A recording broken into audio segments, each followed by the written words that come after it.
following live stream may include adult language and themes. How can we know for sure? Hasn't happened yet. And actually, we do know because this is a horror game. Anyway, your discretion is advised.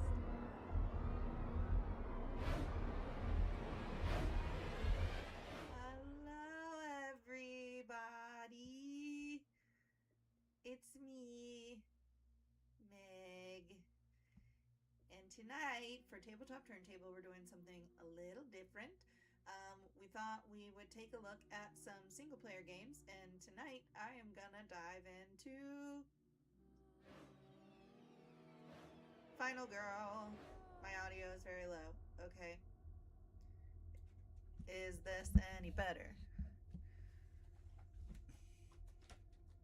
I was just playing around with all of this streaming by myself stuff, and it makes me very nervous, so bear with me. Michael, is this any better? Because I can't really get it to go any higher in the system, so it would have to come from the mic, and I'm not sure. It is better? Okay, good. Great. Awesome. So, hello. This is Final Girl. This is the core box from Ryder Games. I thought we would unbox everything together and take a look and see about playing one of the modules. So the thing with Final Girl is that you need the core box to play, but you cannot play with only the core box. In addition to the core box, they make feature film units, such as this one, which was recommended as the good beginner starter one because there aren't as many rules. There are other modules that get as complicated, that get a little more complicated, but they are also designed so that with each feature film box, you get a bad guy, a villain, in this case, Hans the Butcher, and a location, which in this case is not listed on the front. Is it listed on the other side? Yeah. Camp Happy Trails. And as you can see, there are two Final Girls you can play as. Now these boxes are super cool. They're magnetic and they just whop. We got ourselves a rule book. We got a board. Now we're going to be playing this on the normal side. There is an extreme horror edition, but I'm not good at stuff yet. So we're going to be using the regular side. And these are our two. I stuck them in here, but they came in the other one. Is our location is the Camp Happy Trails, and our villain is Hans the Butcher. We'll get to those in a second. We got all these lovely meeples and cards. Okay, back to Camp Happy Trails.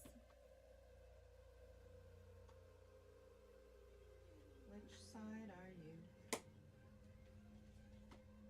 Voila! Location board. Camp Happy Trails. And from the other side, you do risk things falling out by it being a double-sided situation, but they do have plastic covers, so that should help. And here's our villain board for Hans. Yay!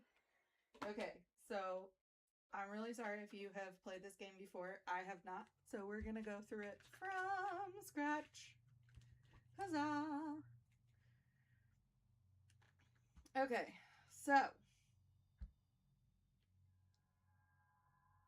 they recommend transferring your Final Girl cards to the core box, since they can be used in any game regardless. Oh, that's what I was starting to say earlier, is that all the modules are made so that you can mix and match locations and villains and Final Girls and end up playing any combination of adventure that you like. Let's see. Aha, yeah, I found it. And they also have these little envelopes, one for each Final Girl, that say, do not open until you have survived. Sorry, I'm figuring out which way to move. An adventure with them. So we're gonna keep those to the side for now.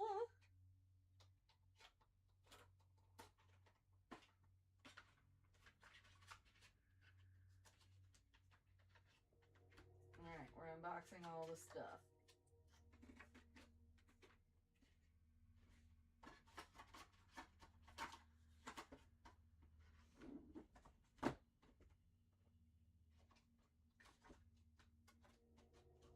There's Lori's.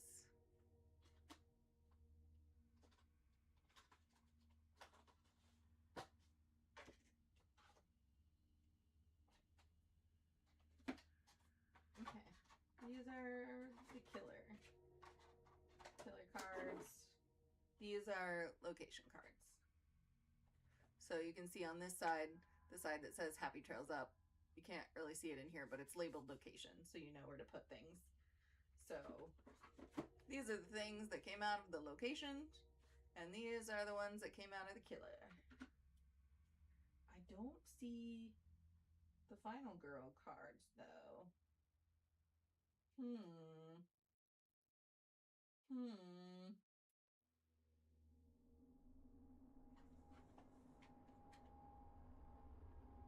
Oh, we got a bunch over here. Maybe they changed the way they did this. Because I've got all these envelopes in my core box as well. And I do see the stack of action cards looks like some, yeah, final girl cards on it. Yeah. Okay.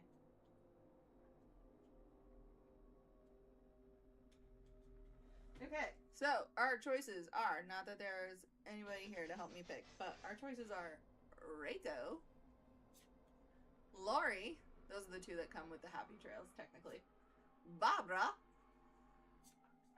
Adelaide, Selena, Alice.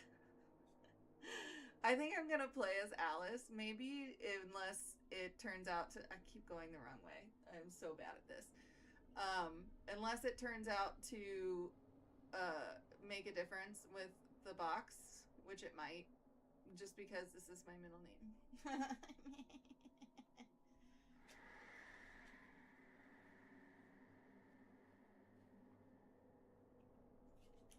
Okay.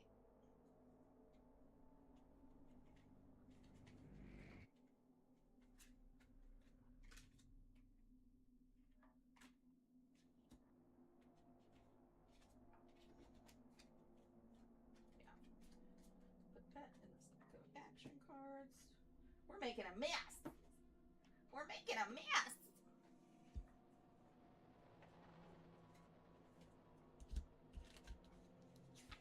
Okay.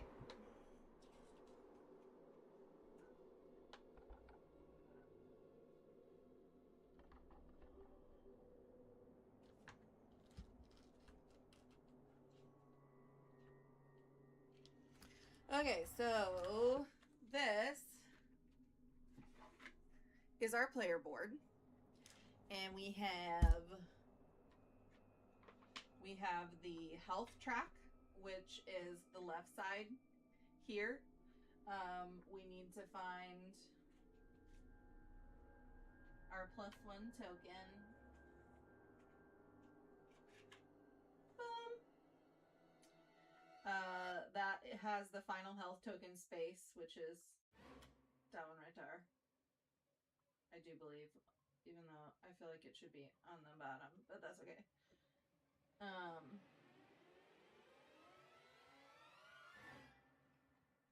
Yeah.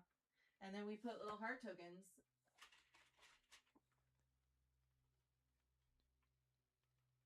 to indicate our level of life remaining. Huzzah. Horror track. That's this circle in the middle. The middle of the board is the horror track. When horror increases or decreases, you move the horror marker, which... Killer meeples / horror markers are these little red guys. Boop. And based on what number the horror level it is in, is how many die you roll when you make horror rolls. Okay, with me so far? I'm not. I'm already lost. Just kidding. I don't like these on my neck. They're getting in the way. I hope you're enjoying the ambient music, though. Let me know if it's too loud. The time track. That's along here. Let's find our little hourglass meeple. That's a blue guy. There we go. Hello. We start on the 6th. That's why it's blue. See? Blue. Matches the space. That's where we start.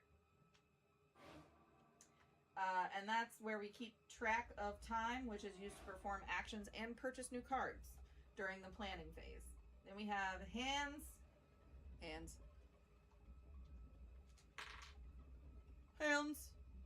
which are things that you can carry in your hands, like weapons. And backpack, which is anything else that any other equipment that you're carrying around can be stored in your backpack. Could stand to be a touch louder. Okay. Now that I'm getting closer to the microphone, I understand. So I bumped that up a little bit.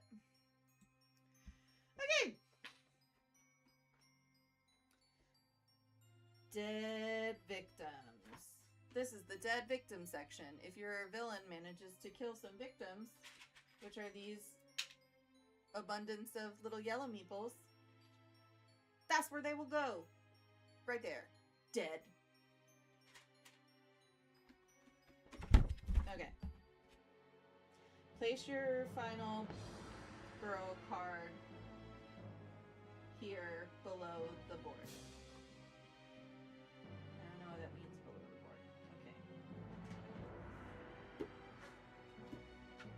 I wish it would show me. I'm a very visual learner. Running out of space to put things.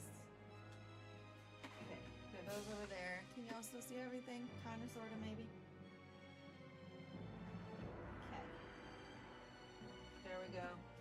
We're gonna put our... Where did she go? I put her somewhere. Here she is. We're gonna put our final girl card, Alice, right here under the board. Like so. You can't see it, but it's there. There she is. Okay. Let's put our horror guy in the middle and our timer on the 6th. I believe the starting horror level is indicated by which villain you are fighting.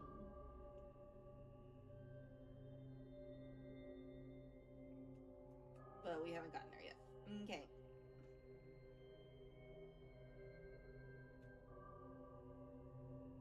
And I also mentioned the extreme horror mode on the other side if you want a more challenging game, which I do not.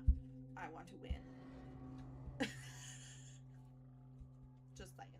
Okay, killer board. The killer's starting stats are on here.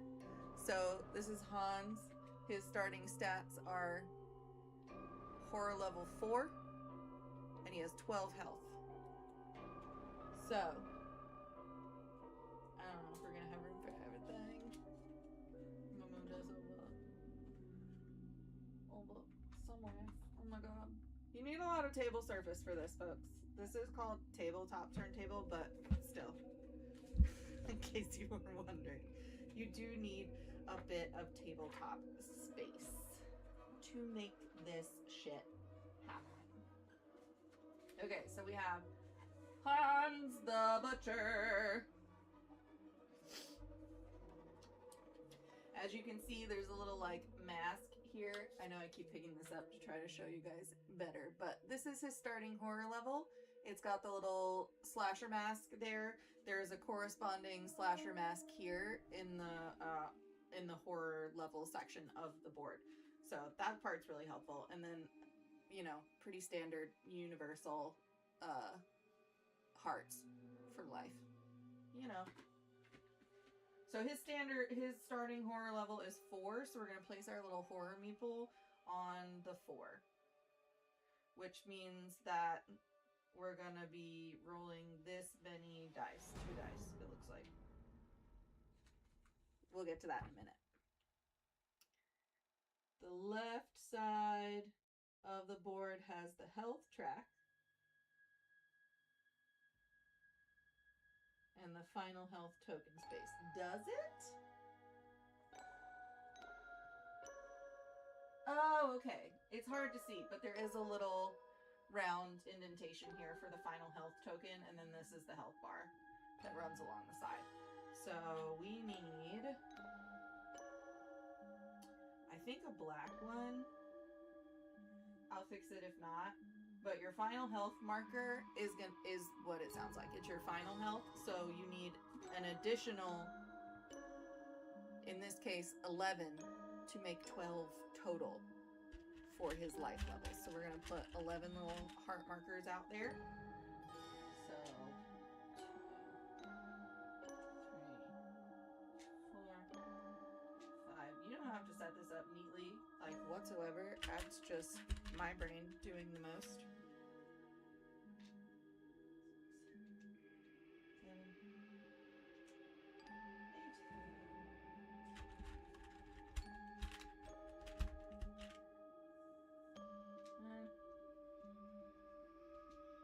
7, 11, and 12. If I were doing this myself, I would totally take the time to make this neater than it is, but that would be a waste of your time, unless that's just super satisfying for you. Okay, so we have his health set. We have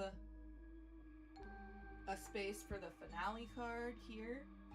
And we have a space for his dark power card, which starts the game face down, but may or may not be revealed later. It's like the killer makes a comeback if your game's not going so good. These are his tarot cards. This setup, this is, what is this? These are more tarot cards, so I don't really understand. But we'll get there, I'm sure. Okay.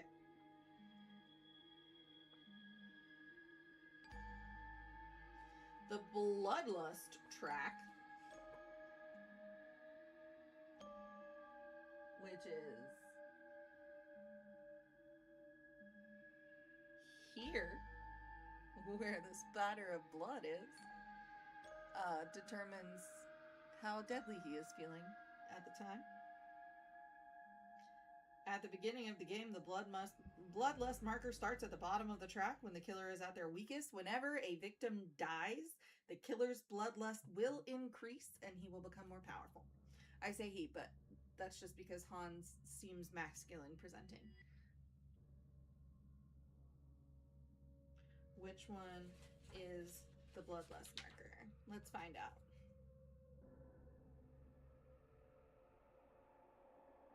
One. There's only one. So it should be in here somewhere. Somewhere?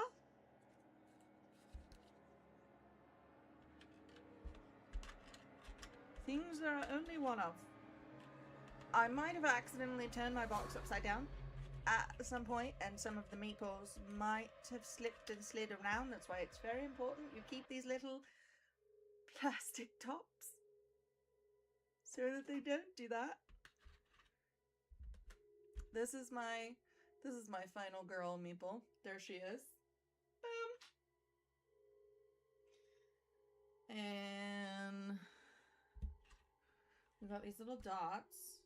Those are all tracking markers, and one of them should be red. I don't currently see a red one.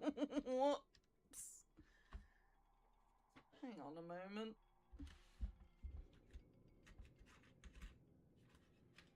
Yeah, we've got white marker dots.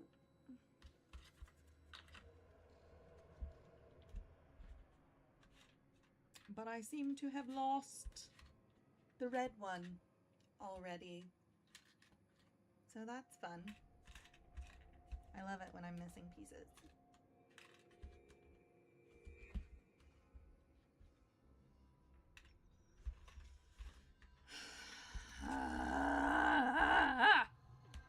Okay, well.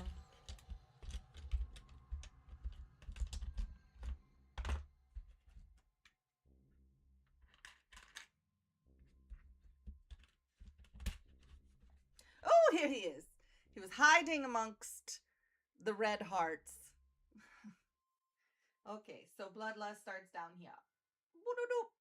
There's our bloodlust marker. Bloodlust marker. Back to the rule book. Sorry, setup is going to take the longest. You can come back in an hour if you like. Okay, so the movement value is here. So that's how many spaces the killer can travel in a single move. The attack value is how much damage that he does in a single attack. So as you see, the bloodlust goes up, these numbers also go up. So he gets more powerful, as they said. That makes a lot of sense. And this spot right here, these are special effects.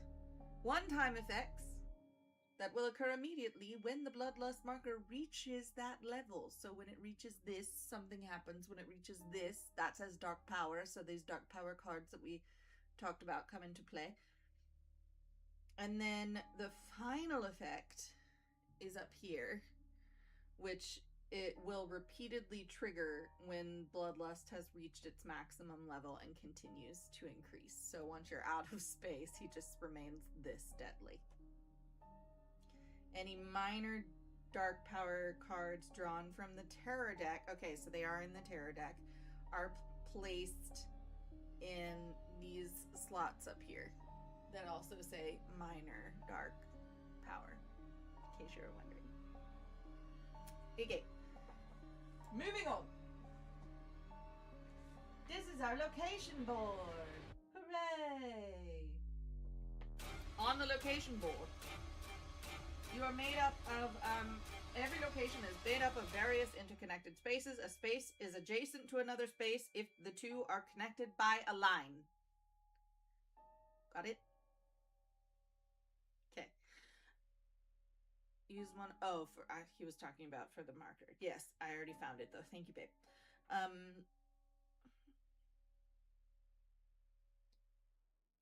Search spaces anywhere that has the this wrench icon this way. There we go. You can kind of sort of see it. It looks like a wrench. And highlighted in orange can be searched to find useful items. So if your final girl meeple goes to that space, she can search for stuff. Okay? Exit spaces, they have a green door. So there are 3 of them, it looks like. These are areas where your victims can escape, I believe. Yeah, victims can be saved. If you escort victims from the ground of terror to one of the spaces that has an exit, you may usher them out to safety. Yay!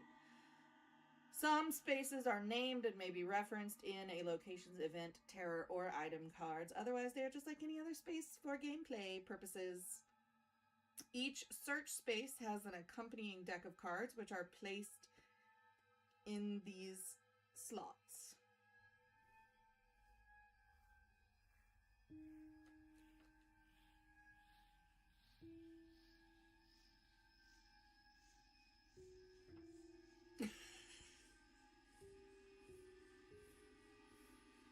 An accompanying deck of item cards.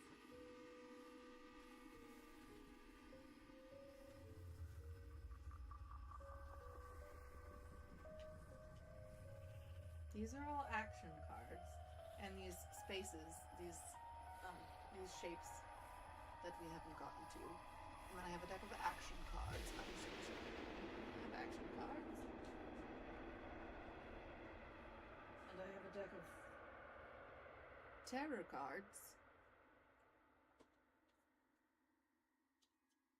And I have the specific killer specific tarot cards, or location specific, I don't know. And then I have a deck of setup cards. So, we shall keep reading.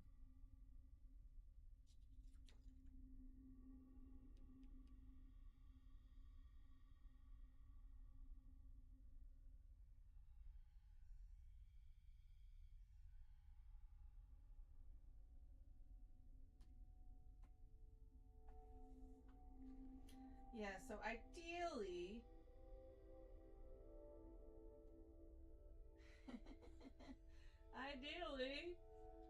we should have some location cards. There are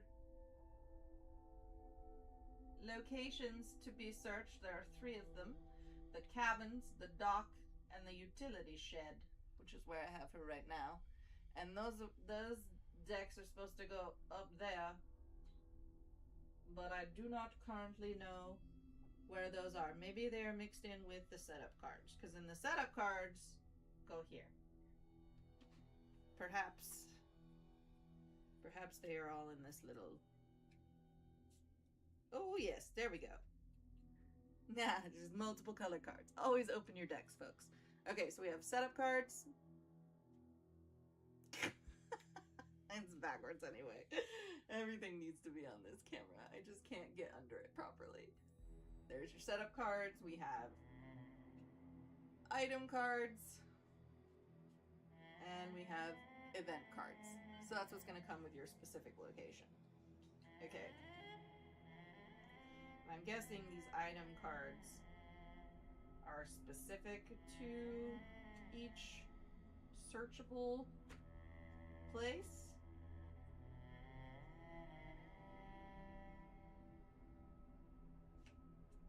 Maybe not? No, maybe not. Maybe not. They don't appear. Okay, so maybe once you find them, when you pull the item from the deck, you keep whatever you have found up here next to the place where you found it. These are small cards. They're hard to shuffle, but I did look at them, so I want to shuffle them. Okay. Item cards. Okay.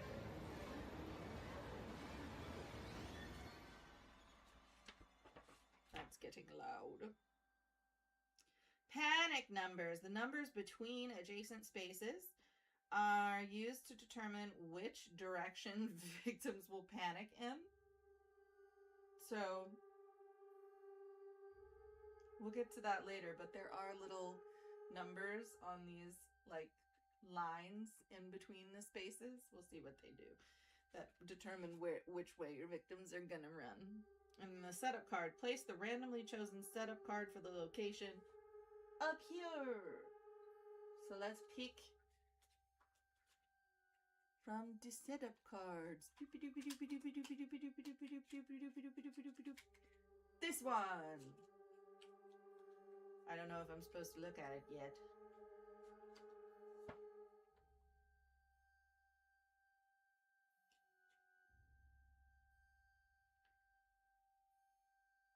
Oh yes, because that's where you start. Okay, so we have chosen capture the flag.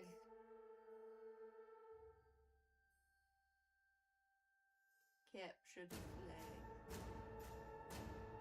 The yellow final girl icon is where my meeple's gonna go, which is make out point, apparently. We don't slut shame. And the very menacing looking K is where the killer will start. Okay, but what represents him? Which piece represents the killer? Oh yeah, either of the red ones. So that's why there's 2. One of them goes here, and keeps track of the horror level. And one of them goes on the board and keeps track of the killer's location. So in our case, the killer is going to set up here, which is sort of a crossroads. It's not a named space, but that's the place on the board where he's going to start. Cool. Okay, we did it.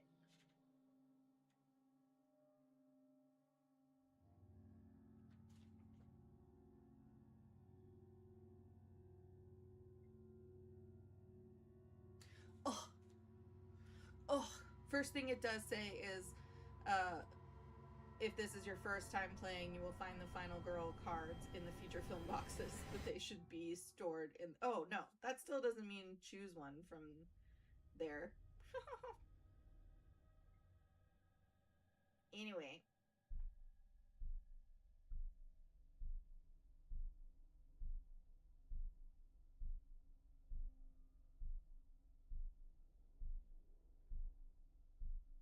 Okay. So this is actually very, very similar to the setup that they show, just with this board underneath here like that, and then these up there like that. Ta-da! Yay! Okay. Still don't know what these icons are for, but they might be extra stuff.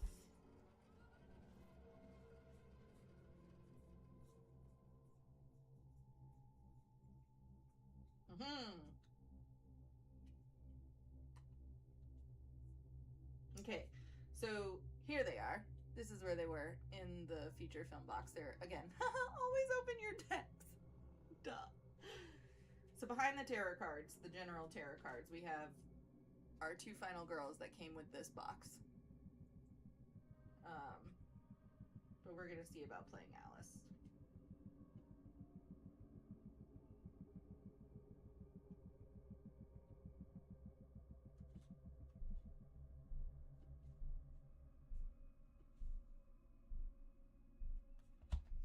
And then we also have some extra special specific to the killer tarot cards. And some are of his torso and some are of his legs. To correspond where they go on the board. I'm loving how visual this is. So that means these are finale cards, because that is the space they match. And these are dark power cards, because that's the space they match. Isn't that cool? That is pleasing to me. Okay.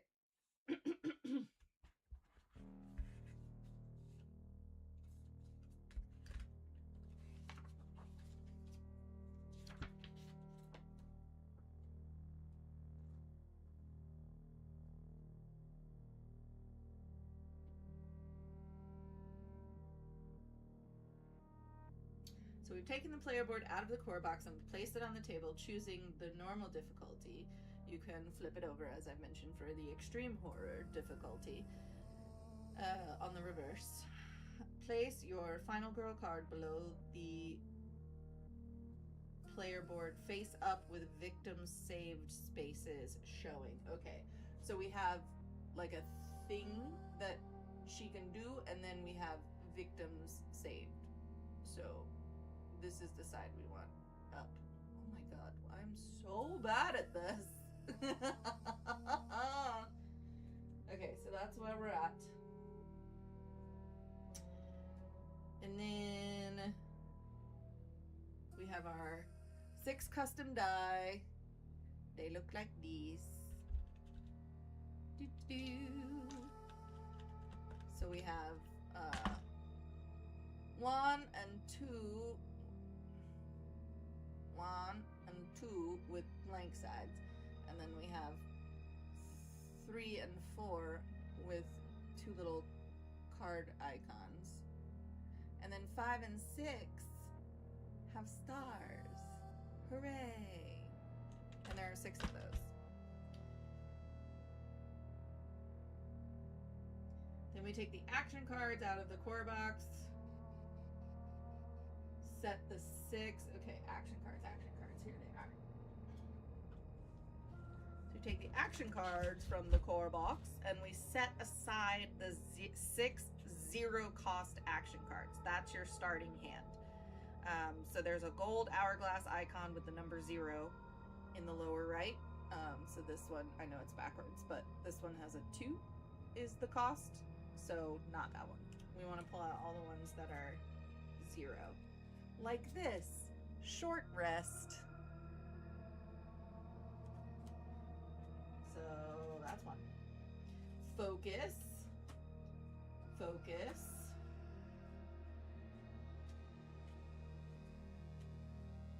Walk. Walk. Weak attack.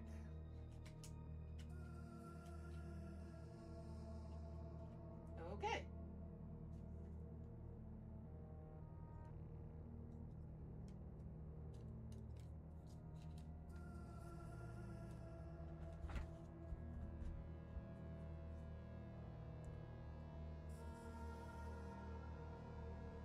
Sort the remaining action cards into respective piles by name and place them in a tableau in 2 rows as shown. I am officially out of room for this, you guys. Okay, this is my hand.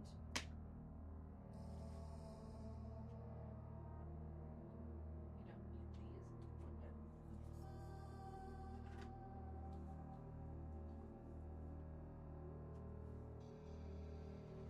And I don't know if it's gonna go there or not, but we're just gonna lay these here for now. Okay. Don't know what those are for yet. This setup card goes up here. And then we lay these out.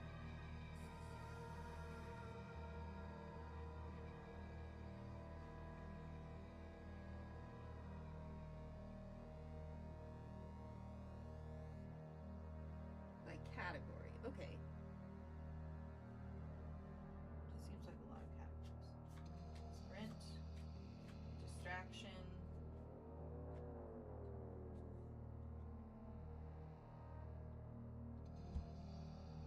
Improvise, search, long rest, furious strike, critical blow, planning, search, guard, retaliate, and close call. I don't know if it needs to be in the same order or not. I think it just needs to be out.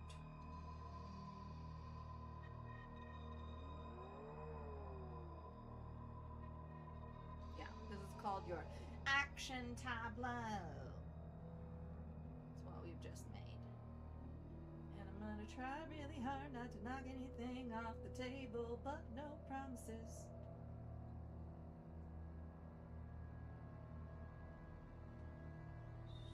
Scooch. And retaliate. Close calls. Yeah, this is a lot. This is a lot.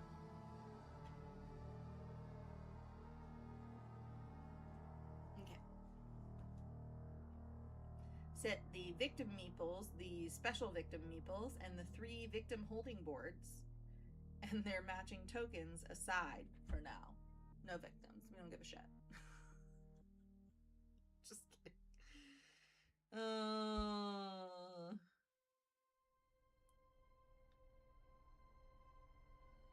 Place the chosen killer board on the table above the player board. That is done. Place the chosen location board directly to the right. That is done. Shuffle the killer's finale cards, which are the ones with his torso on them. And place one face down. That one.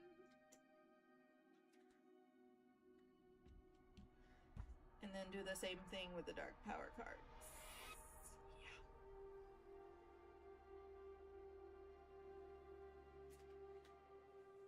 Shuffle, shuffle, shuffle, shuffle, shuffle, shuffle, shuffle, shuffle this one.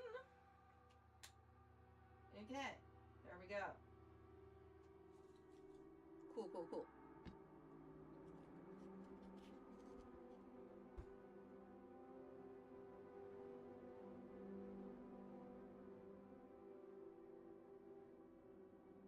Okay. Terror. So we have the core terror deck, and we have additional terror cards that came with the location killer box. We're gonna make those one deck. Make sure they're all terror. Okay. Wonder if I'm gonna need to take them back out again if I try to play with a different villain. Have to get another feature film box to find out. Okay, once we've shuffled them together into one deck, we deal out 10 of the cards face down to form the terror deck. 1, 2, 3, 4, 5, 6, 7, 8, 9, 10. And it says place to the right of the board, but we're running out of room, so I'm going to place them over here to the left. You can't see them anyway, unfortunately. And we can set the rest aside for now.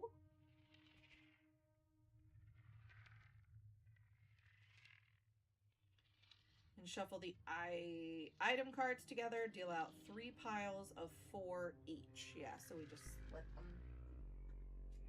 I'm not familiar for this either, but we're gonna try. Ooh, drop one already. These are little guys. These are little guys. They're easy to butterfingers. 4 each, you say? Yeah, 3 piles of 4 face down cards each. Then flip the top card face up. Okay, so we have 1, 2, 3, 4 for the utility shed. 1, 2, 3, 4 for the dock, and 1, 2, 3, 4 for the cabins. I don't even, oh, my book's on it, that's why.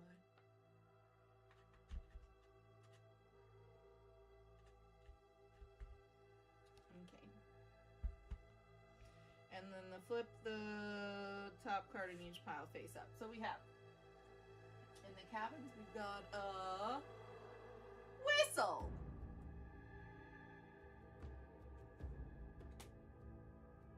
At the dock, we've got an energy drink.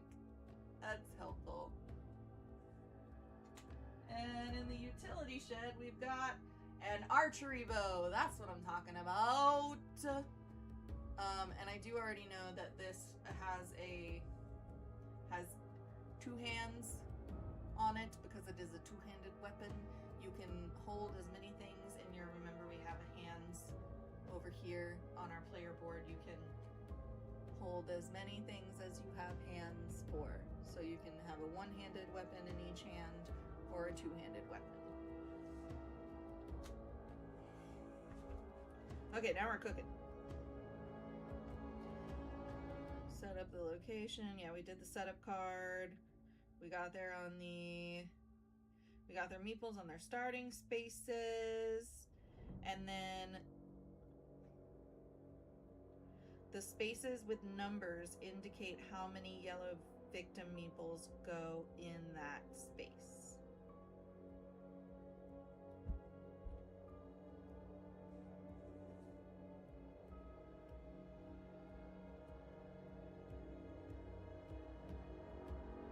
Okay, I'm guessing that means these numbers here.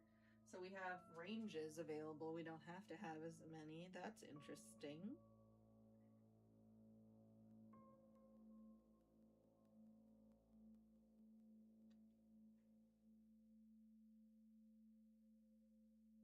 Oh, I didn't fill out my own health. It's fine.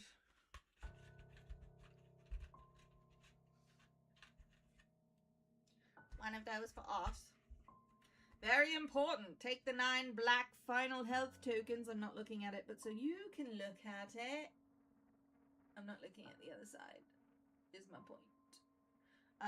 Take them from the core box, mix them around face down. That means with the sides of the one and the die, like this, should be face up, should be showing. Place one in the circle on the bottom left of the killer board and one in the circle at the upper left of the player board without looking at them. Place the remaining black final health tokens back in the box without looking at them. So there we go. And does this have her starting health? Is her starting health really only 4 and he's a 12? Fuck me. We're gonna die. It's fine. Okay. 2, 3, 4. All right.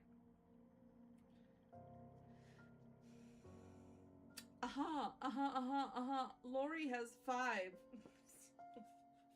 Says right in there because it's using it as her example. So we are gonna switch it out and be basic, and we're just gonna go ahead and use Lori from the cover of this box, and she starts with 5 health. We love that. So we're gonna add one more so that we have a total of 5, including our final health token. Okay. Doopy-doop.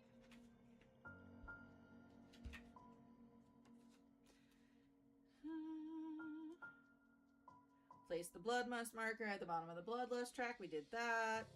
Place the timer marker on the blue 6. We did that. Place the second killer meeple in the circular horror track. Yep, we did that.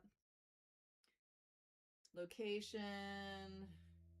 Events card. Face down next to the location board. Draw the top card and follow the instructions on the card. Possibly adding new victims. Okay, but I didn't add the victim meeples because I was a little confused by the numbers.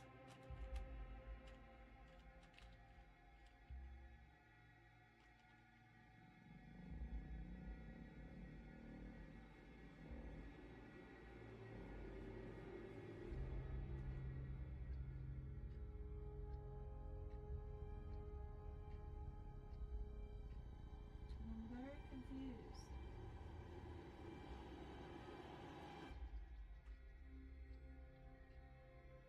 Yeah, because these are different numbers around here that are on the outside.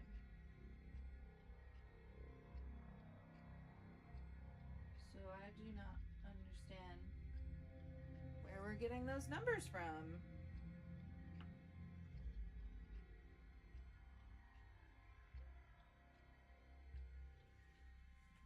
The example shows that they've got 2 here. Like, I'm very confused. Because there are some with no victims. Oh!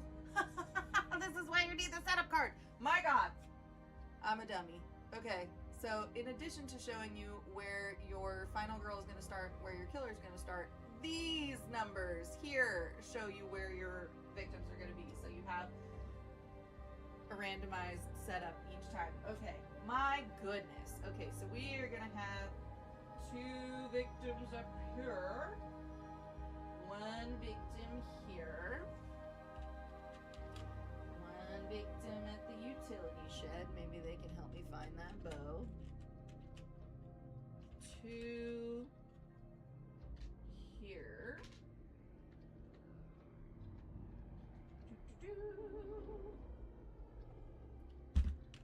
2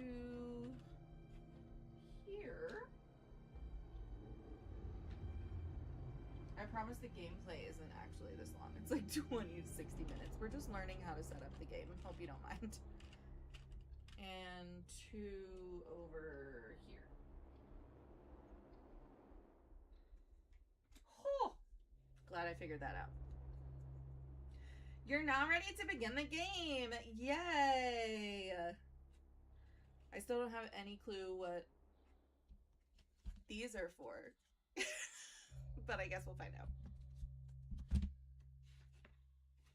Also don't know what the special victims are for. Maybe that's if you're doing an extreme horror. Anyway, gameplay! Yay! The game is played in turns, each consisting of 5 phases. You will play until either you or the killer are dead. The final girl has a turn in final girl, so every turn, whether it's yours or not. That's a little confusing. Has 5 phases. 1, action phase. 2, planning phase. 3, killer phase. 4, panic phase. 5, upkeep phase. Okay, during the action phase, you play action cards to move, attack, rest, search, and or take various other actions. As a reminder, you start the game with the 6 zero-cost action cards. Here they are. Most action cards require a horror roll. The number of dice you will roll is based on the current horror level, as depicted by the location of the horror marker on the horror track.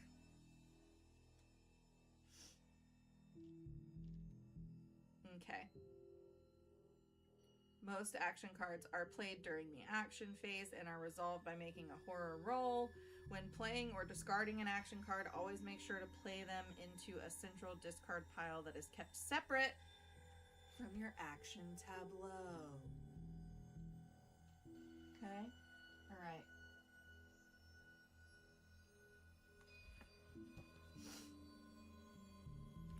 Action cards have 3 potential outcomes, 2 or more successes, 1 success, or failure. When you are finished modifying your dice using cards, abilities, and or items, resolve the effects of the card from left to right in the outcome according to the outcome of the horror roll. The effects can be positive or negative. Many common effects on action cards are denoted by the icons as shown below. These are those icons. They'll be discussed in greater detail later. You can recover health, you can lose health, you increase your horror level or decrease it, take damage, gain time, lose time, roll an additional die, or action phase immediately ends.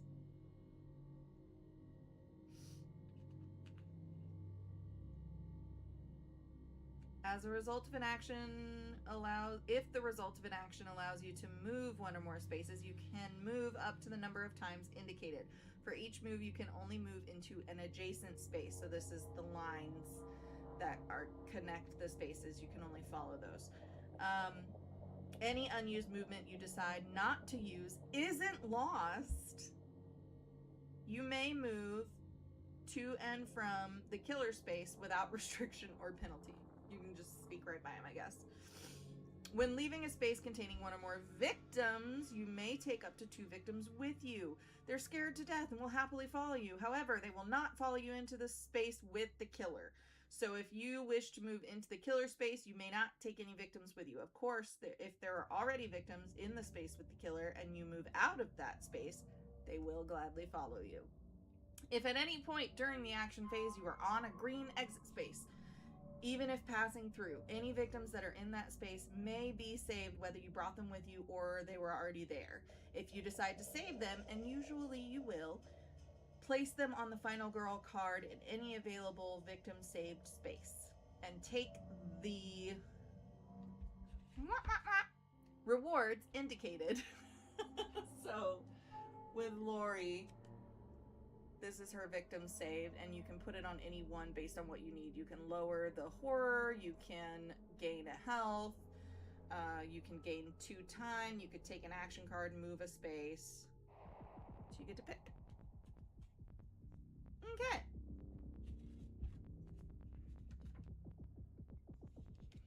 Once all the victim spaces on the final girl card are recovered, you may remove the pieces and flip over the final girl card. Congratulations, you have earned her ultimate ability, and it may now use its immediate or ongoing effect.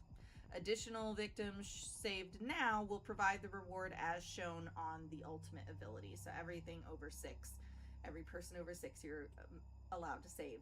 You go off of the other side. Okay.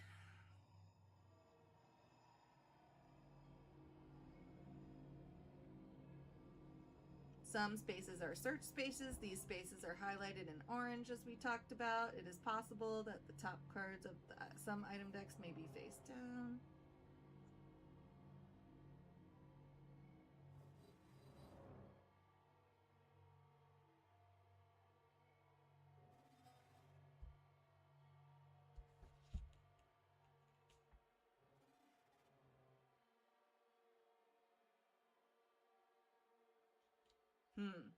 Okay. In addition to the other effects, most actions reduce your time, but there are also some results that will gain you time. Make sure you move the time marker up or down accordingly. If you ever lose time so that the time marker drops below 0, way over here.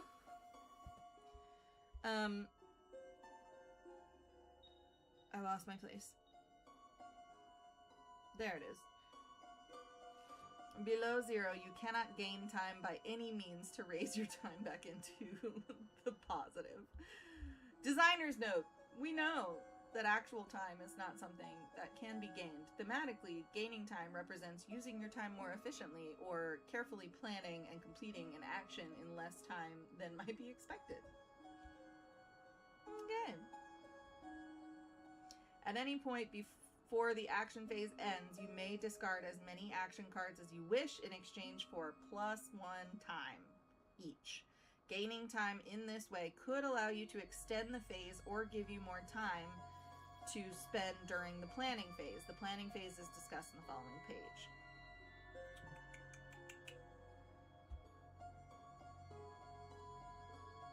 Oh, cool. If also, you know, the horror level can go increase or decrease if you're at either extreme. The bonus for decreasing the horror level beyond the track is to gain 1 time. The penalty for increasing the horror level beyond the track on the other end is to increase bloodlust. Ending the action phase. You can continue playing action cards until either you decide to stop, you run out of cards to play, an action card results in a stop sign with an X in it, or the time marker goes below 0. If it's on 0, you can still continue. How well do I think my analytical horror movie watching habits will help? I have no idea at this point. Hopefully some, but I think it depends on what I've got in my hand. I am now very overwhelmed. This is a lot of things. Okay. So let's try. Okay, so if we can play all... Oh, I see. Okay, so...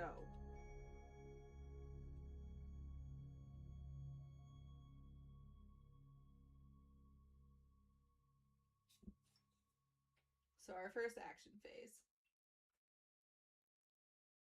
We're here. We are not close to any victims. Despite the fact that we see a victim here, there is no line connecting these 2 spaces, or these 2 spaces. So we have to go this way. Makeout point is only accessible from the east, apparently. So we are 1, 2, 3 positions away from a search space or any victims. 1, 2, 3, 4 over there, and 5 to this space. Okay, so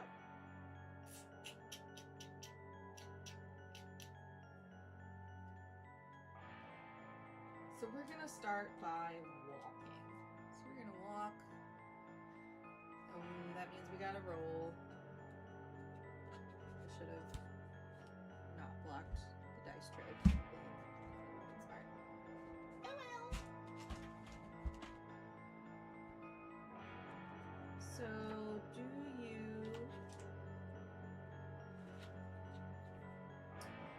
So as far as the week, we have walk, focus, and week attack. Focus is like, I'm going to plan, I'm going to try to think about how I can use my time efficiently and increase the time that I have. Attacking, in order to attack, you must be in the same space as the killer unless you have an item or ability that allows you to attack from range, like that archery bow that I know is in the utility shed. If you have a weapon, item, or ability that modifies damage and the result of the action card produced 1 or more damage, modify the damage amount accordingly. When damaging the killer, remove health markers from the killer's board equal to the damage that you dealt. Pretty straightforward. If the damage is still being applied and only the black final health token remains, reveal it to see if they are dead or not. Yeah. Okay.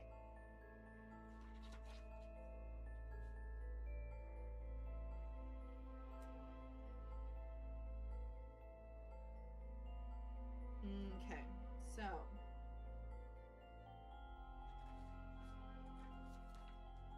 we're going to start with movement. If the result of an action allows you to move 1 or more spaces, you can move the number of times indicated. So,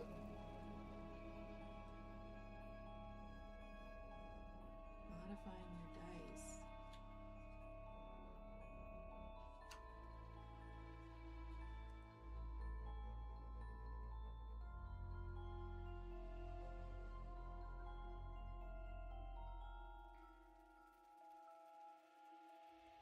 Okay, so currently I think I only get to roll 2. So we're going to try to walk. And we're going to roll... Oh, I have a short rest over here. I don't need to rest yet because I can't gain above my max health, I don't think. So we're going to try to walk by rolling 2 dice and seeing how many successes we get.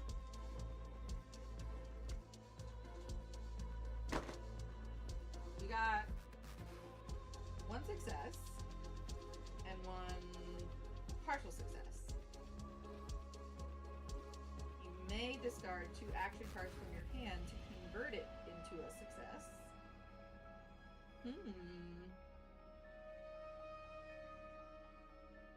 So if we had failures, like if we don't have a full success, then the horror roll fails. The partial success, you have to spend 2 action cards to bump it up.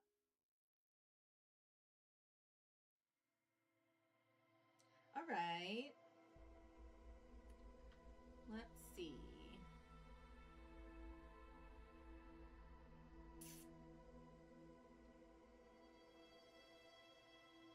I'm going to say that I'm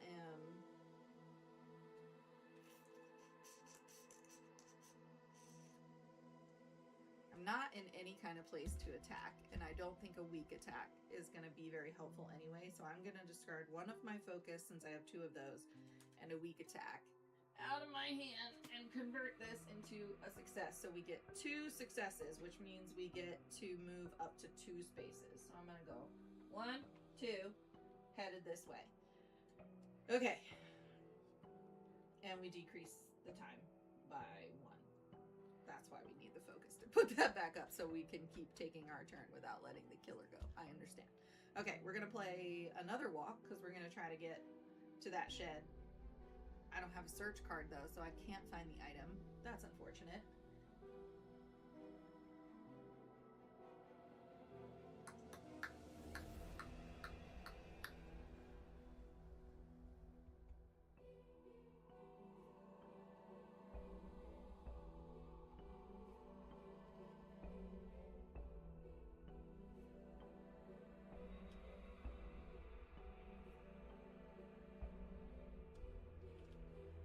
Oh, there's flavor text. 1 foot in front of the other, nice and slow. There is a bloodthirsty killer after me, but that's no reason to panic, right? Right?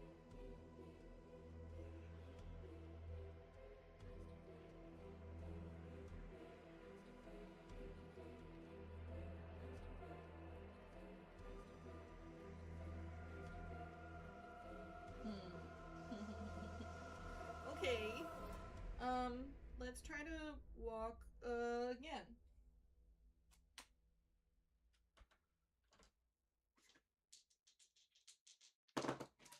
Oh no. No successes. I'm gonna go ahead and discard the other 2 cards from my hand to make this a success, so we can at least move 1 more, and then maybe we can purchase a search card now that we're in this space. Yeah. Okay, so the action phase ends now that I am out of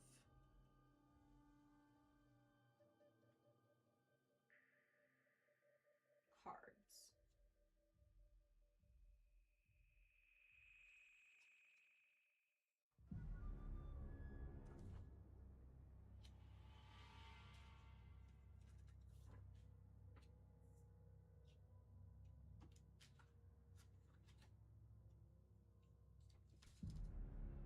Oh, hang on. And we decrease time by 1 again. Down to 4. Okay. Boop-a-doop-a-doop. The planning phase.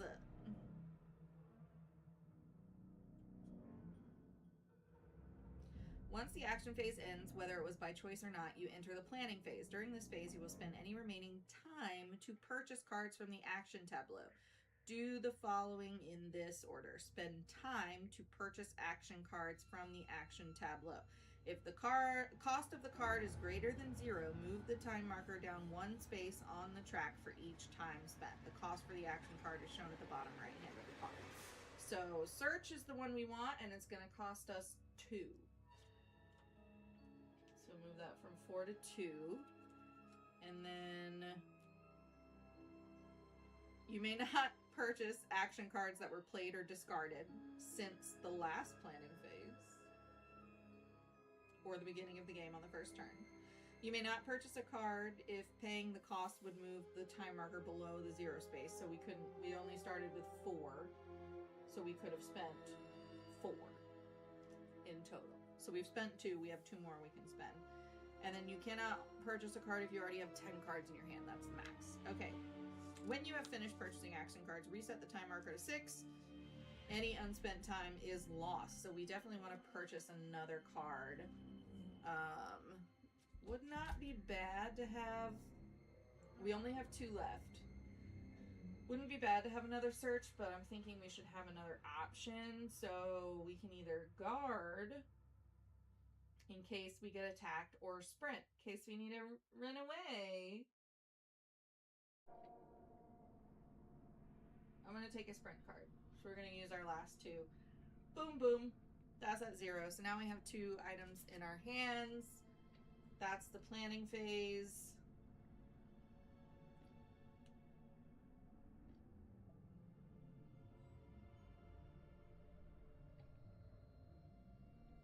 Oh, but at the end of the next planning phase, at the end of the planning phase, all of the cards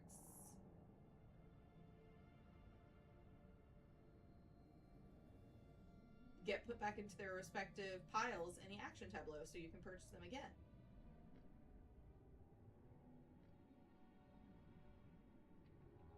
Okay, so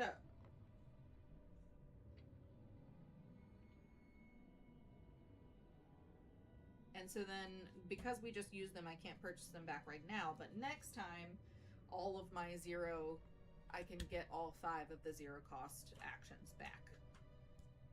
This is a lot. So I'm actually just gonna keep those over there then, because there's no more room in this tableau. Just know that my 0 pile is over here. 0 cost cards. So not this time, but the next time I can purchase them back. Okay. As long as I don't go over 10 cards in my hand. Now it's the killer's turn. The killer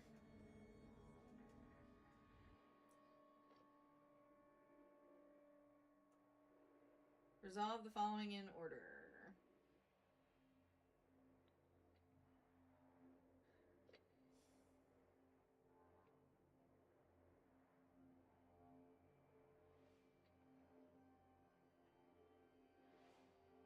We don't have the finale revealed yet, so I don't think we need to do anything about that.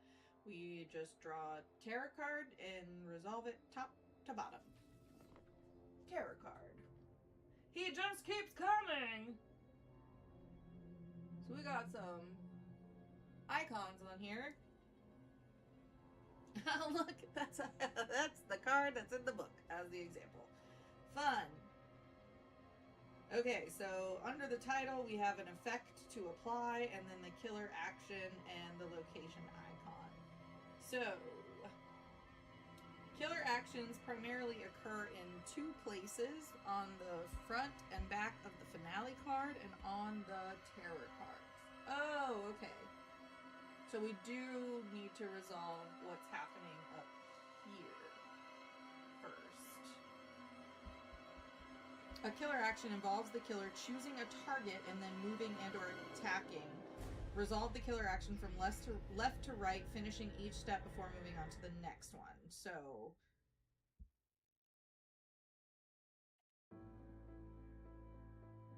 targeting. The first portion of the killer action indicates which target the killer will be going after. A victim, the final girl, or whichever one is closest. Unless otherwise specified, the target is always the closest option. So, finale card just says whichever's closest, and we've got 1, 2 spaces. He could get to these two, or 1, 2, he could get to these two victims. So he could go either direction. I'm gonna send him away from me, unless there's a... Moving. When the move icon is present, the killer will move toward its target. The number of spaces it can move is indicated. Oh, if there's a tie between who's closest, choose the group that has the most victims present. Again, equal 2 and 2. If there is still a tie, refer to the rules on game ambiguity. I love that they have a page for game ambiguity.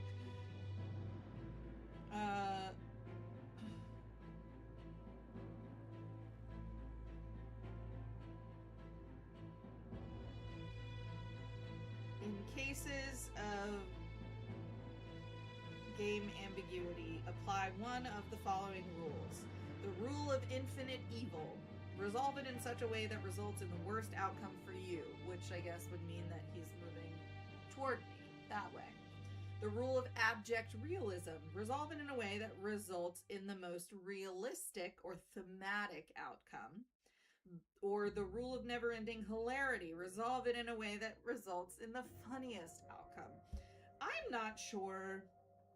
Oh, I see. We recommend choosing one of these rules before you play and resolving any ambiguities in that manner. I didn't pick one ahead of time. So, and honestly, I'm not sure that hilarity really applies this early in the game. I'm going to say that realistically, Final Girl needs a chance to fight back. So I'm going to send him away from me. From a purely like thematical horror movie watching cinematic scope. Right? We've just started the film. So I'm going to send him away from me. Also, I like to win. It's fine.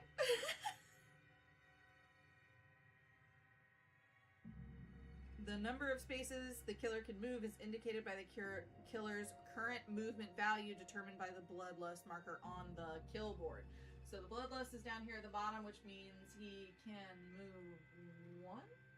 Yep, there's a little boot there, and this is 1. So he can move 1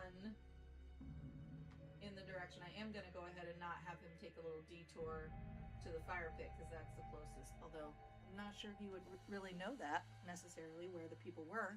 But, regardless, gotta give him something. Yeah, look at that. I did right. The killer will always take the shortest path possible, including not moving at all if the target is in its space already. If there are multiple boot icons, the killer will move multiple times if needed to reach its target. For example, the current movement value is 3, and a tarot card is drawn with 2 boots on it. The killer could move up to 6 spaces. 3 times 2. Yeah. Killer will stop as soon as it has reached its intended target, even if it has movement remaining. Sometimes the killer will move through a space that has the final girl or a victim and will not stop because they are not the intended target. When an attack icon is present in the killer action, the killer attacks a single target in its space.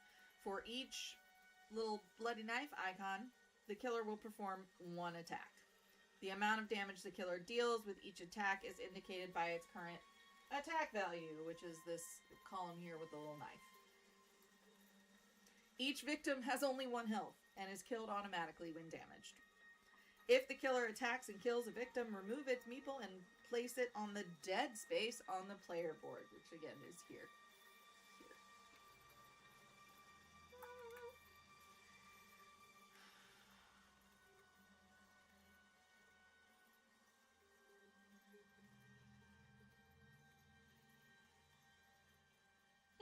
Okay. So, the closest victim, it will attack.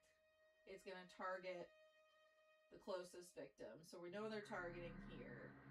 And it doesn't actually have a movement, just if they're in the space, he will attack, according to this finale card. According to the terror card, he just keeps coming. He's going to target, move once, and attack, and he can only move once. So we're going to move him here, which is the shortest path to his intended targets. And that's it. Yeah.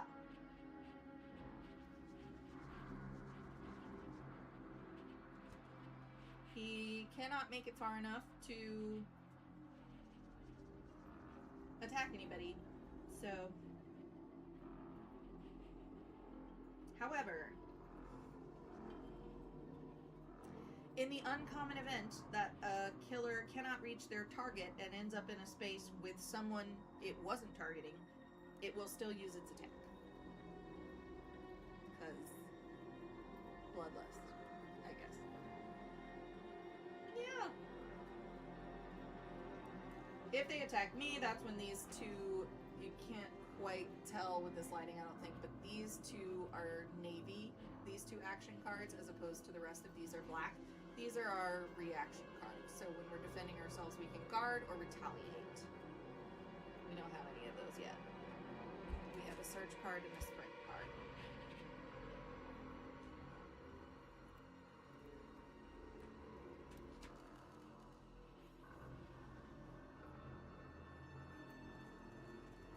Yeah, so Hans has a single attack.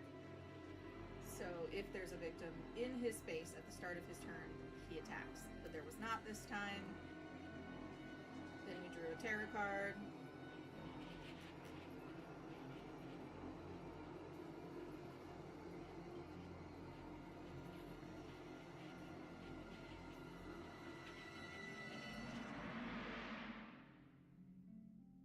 And this one doesn't have an effect, but some of them have an additional effect at the bottom, like it will affect the horror level. Okay. After the killer phase, now we're in the panic phase. You must check to see if any victims will panic. Final Girl does not panic, but victims will.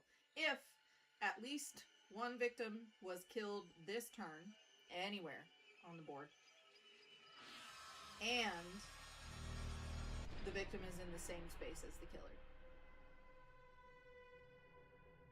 Okay. Oh, so the directions are what those numbers are. The numbers on the board, yeah, that we talked about earlier will indicate the direction they will panic in. So you roll a die and head to the space that contains the number that you rolled. That's the direction they go.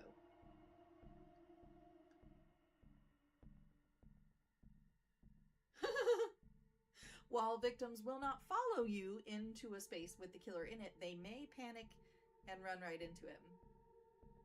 Because that's funny. Alright. It does say and.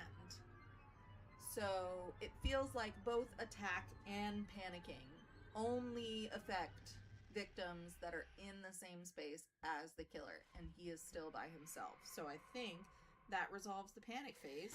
Now we move into the upkeep phase. Most times there will be little or nothing you need to do in the upkeep phase, but make sure you keep aware of any effects from events or other special rules that require you to do something in this phase. Whenever there are no terror cards left in the terror deck, you reveal the finale card. Perform any required upkeep indicated by events, items, other cards, or special rules. There are no special rules for Hans, which is why we picked him as our starting villain.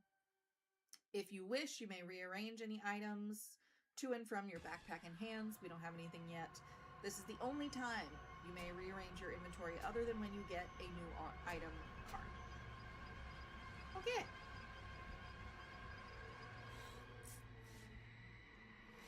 Items. Many items must be held in your hands to be used. These items have 1 or 2 hand icons on the card. Other smaller items can be used from your backpack and thus do not have any hands icons on them. Whenever you gain an item after a successful search, either place it into the hands or backpack slots on the right side of the player board. You can rearrange items freely whenever you gain an item. Otherwise, you may only arrange them during the upkeep phase. You have 2 hands, each of which can hold 1 item. Unless an item requires 2 hands to hold it, then that is the only item you can hold. Your backpack can hold an unlimited number of items, even ones with hands icons, so you don't have to give up your one-handed weapons to wield a bow. You just put your knife and hammer in your backpack. If an item with 1 or more hand icons is in your backpack, it cannot be used until you have placed it in your hands. That makes sense. Gotta equip it. Some items will have limited uses. Unless indicated on the card, you can use an item as often as you'd like, subject to the text on the card. If an item can only be used once, the game text will advise that it must be discarded to be used. Other items that have multiple but limited uses have small circular spaces on the card. That's what those other tracking markers are for, the tiny ones that are white and not red.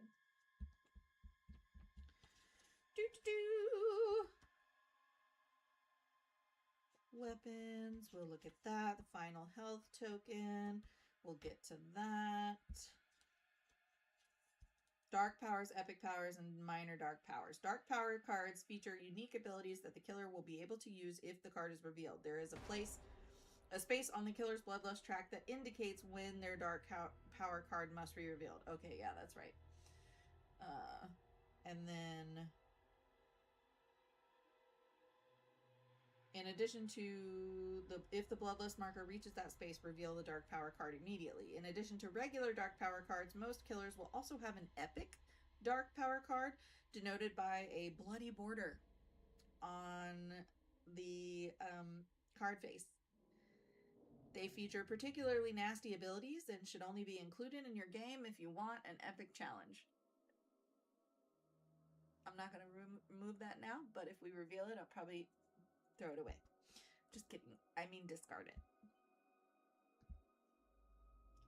Some terror cards are minor dark powers that will give the killer new temporary abilities. When drawn, you place those across the top where we looked at before. In addition to granting the killer an ability, minor dark powers also extend the health of the killer. So place the appropriate number of health markers on the minor dark power card in the indicated spaces. That sounds like temp HP. Yeah, whenever the final girl does damage to the killer, they must remove any health markers from minor dark powers before they can remove them from the killer's general health markers. So yeah, some give temporary health points. Once the heart's health markers are removed from the minor dark power, it is discarded and the killer no longer has that ability. Events. An event card is revealed at the start of the game. Whoops. And more event cards may be revealed during the course of play. When indicated by the event icon, reveal the next event card and apply the effects. Some event cards have permanent, ongoing effects, while others will have one-time effects and will be discarded after the effect has been applied. Drawing a new event card does not cancel or replace the effects of previous event cards. It is possible to have multiple ongoing events at once. Sometimes the effects of the event can't be applied because there are no victims on the board or similar. If this occurs, the event is simply ignored and you do not draw another one. Okay. How did I miss that? Killer board, location board.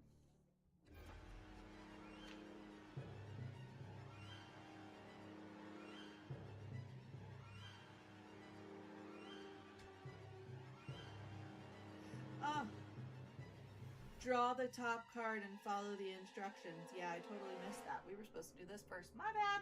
Event card. Star-crossed leathers. When exactly 2 victims are in a space and one of them is killed, the other immediately dies as well. Fuck. Thus, with a kiss, I die. We do have 1, 2, 3, 4 spaces with 2 people in them. So we need to start moving people around, I think. Is what that means. Okay. Okay. So that is the beginning of the game. We've started. Yay! Let's see how much further we get. So now we go back to the action phase. Guess we discard this? Yeah. We discard the terror card that we used. Because if they run out, that's also the end of the game. I love games with time limits. Okay. We have a search and a sprint. We are in the place, one of the places that we can search, so we are gonna grab that bow. Sweet! And we're gonna put it in our hands. The archery bow cannot modify an action card and must be used without one. Okay, and it costs 2 time. I'm gonna put the time back up to 6 to fire an arrow. Great. Oh, I have to roll for it. That's my bad. I'm playing search. I forgot to roll.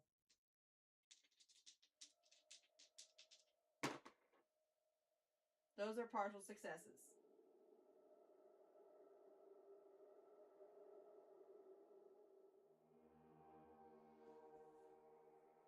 Now my math brain is thinking 2 partial successes should equal a full success. Right? Right? I don't think that's how it works.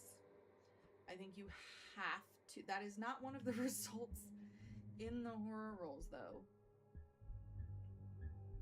Yeah. So they definitely want you to spend 2 action cards to turn that into a success. But I do what I want, and I don't have 2 action cards left. So I'm going to consider that 1 success. And on 1 success, you take the top item card at your space. So we're going to give ourselves this bow because we need some. We need some. Okay, we're going to set that aside because I can't buy it back this time. So then the only other thing I can do is sprint. We can either stop here or we can move up to 3 spaces potentially. However, if we fail this card, we can still move up to 1 space, but we lose a life and 2 times. What do you mean or? What do you mean or?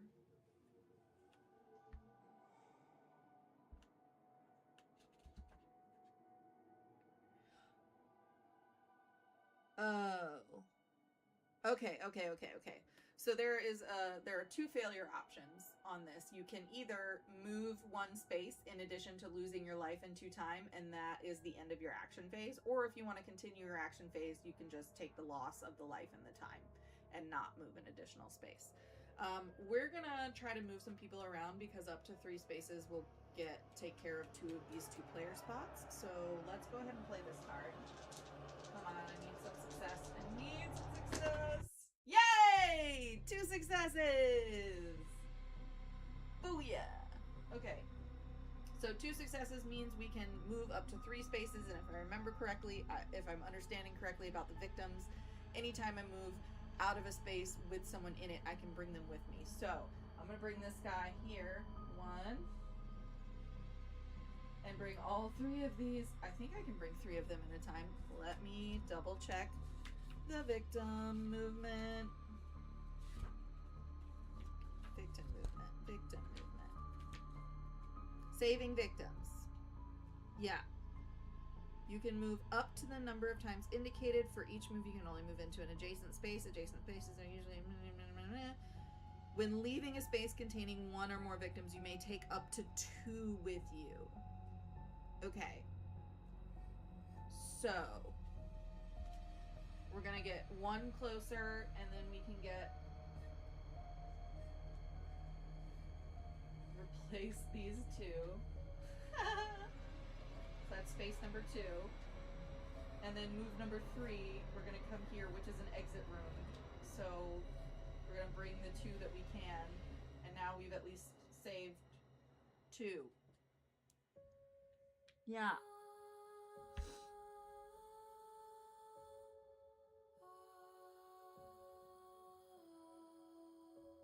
Yeah. Great. Okay, so we just saved our first 2 victims. Yay! So what are we gonna do? We're gonna...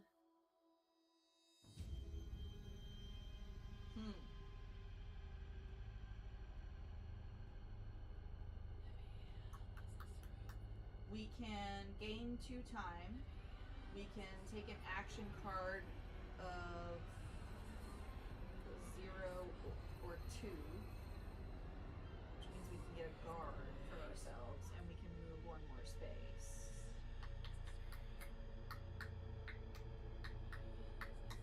And we can gain a life.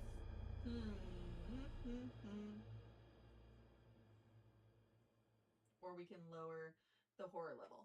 I don't know what is best, so let's just let's... Ooh, if I get another action card though, then I can do another thing.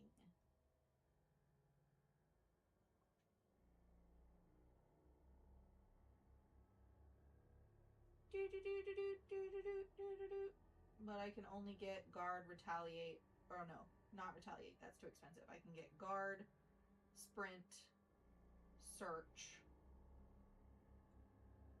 I might want to get another search card in my hand, so I'm going to take that one. Not going to spend it now. You don't have to spend all of the action cards from your hand. And then, not sure that we really need any more time at the moment, because that's for each turn, I believe. Play action cards. Purchase action cards. Reset the time to 6. Yeah. Oh, okay. But if we get... That's right, because we could use them to purchase cards. So if we upped the time by 2, we'd have 2 more to spend. Let's do that to get the game moving. So we're going to move that up to 8. And I'm not going to play the search card because I'm not anywhere, I'm not in a space right now that's searchable. Although I will be in 1 more space. I could be at the dock and search there, so that'd be great. So we're out of action cards, so we're moving into the planning phase, which means we can take our 8 time remaining, and we can purchase. Let's see. Ooh.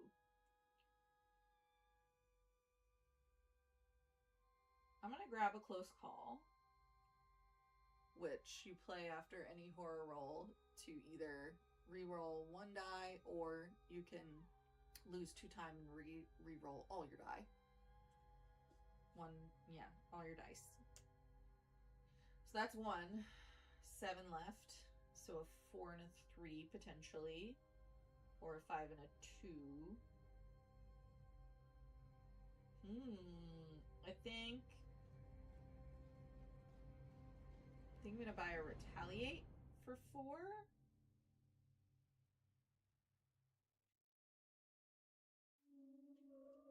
And an improvise for 3. Okay, so now we have 4 in our hands. We've spent all of our time, so we put it up to 6. Oh, and I can get these back as well. See, I have 4, 6, 7, 8, 9, 10. So the 5 0 cards that I'm purchasing back for myself at 0 cost make a total of 9 in my hands, so I still am under the 10 turn limit. And then now I'm also going to put back the search that I used this time for next time. Okay. Cool.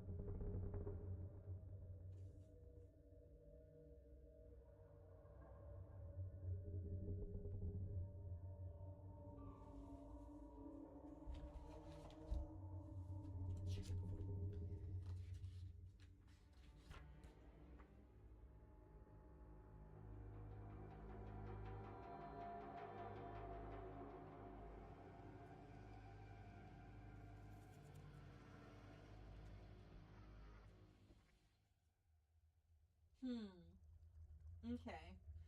So the deal with the bow is that we can only use it in the same space as the killer, although to attack from range.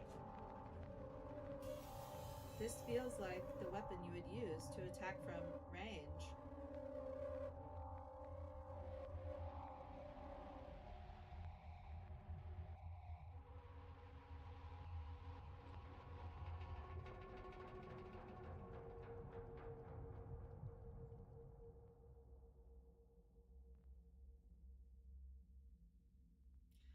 Okay, so some of the weapons, their damage goes hand in hand with Furious Strike, with weak attack, with critical blow.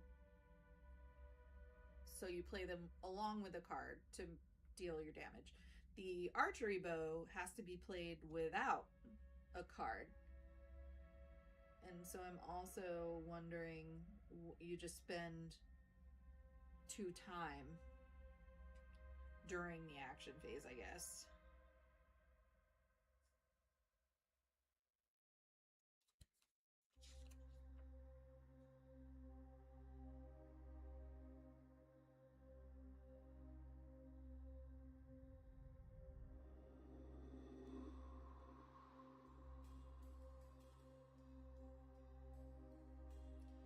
Trying to figure out, let's see if there's a space, there's a more specific section about the, yeah, weapons. There's a number that indicates how many spaces away from the killer you must be to attack with the weapon. Okay.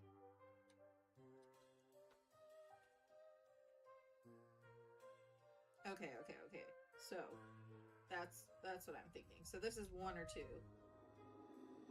This becomes 1 or 2. If they have a 0 in that range, you have to be in the same space. And if you don't have a weapon, you can still play action cards that are attacks. The weapon just helps modify those attacks. For example, the weapon would allow you to play an action card from a space away, it sounds like, or from 2 spaces away, except this one is not playable with an action card. It's used on its own. You just spend time. So that's interesting. Okie dokie. So we've got our cards. We did our purchasing. Now we're in the killer phase. Yay!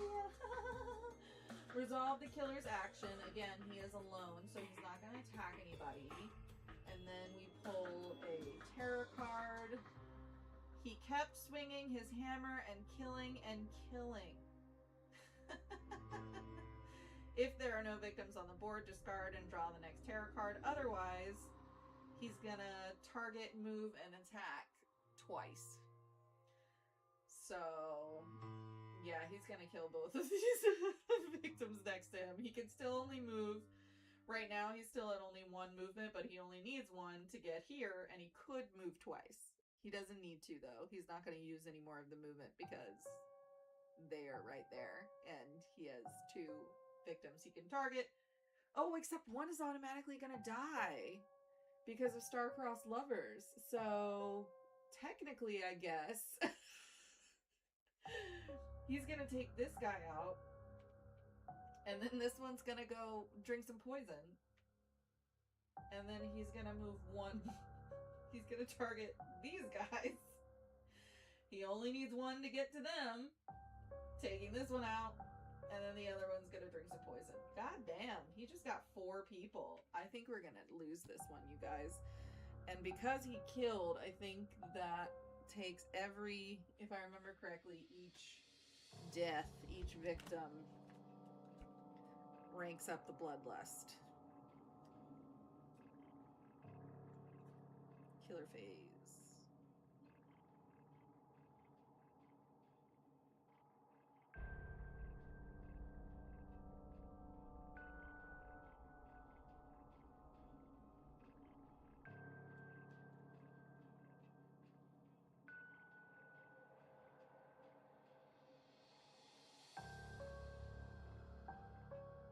Oh, but it has to attack. He actually has to. So what is that? Oh, I guess that just means that he does 2 damage, so it's gonna kill them automatically. I don't think he needs to roll for it. I feel like he should have to roll for it, because maybe they dodge. I don't know.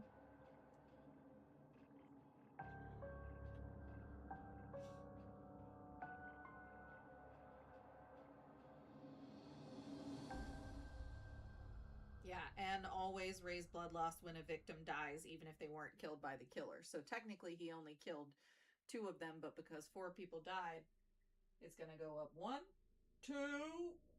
We have a thing here. So that's going to raise the horror level to 5, 3, 4. That's going to raise it to 6.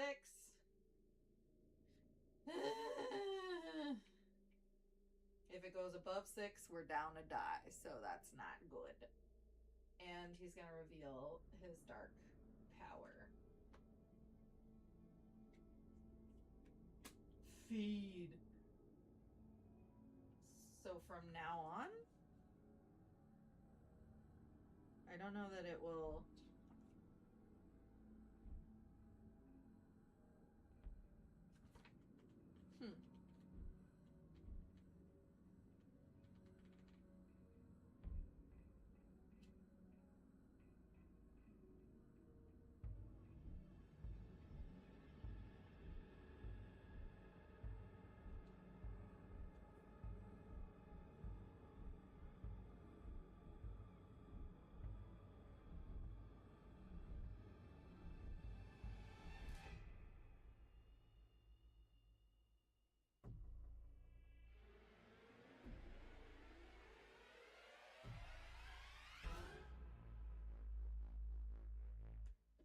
Yeah, and you can't use any of the reaction cards on yourself.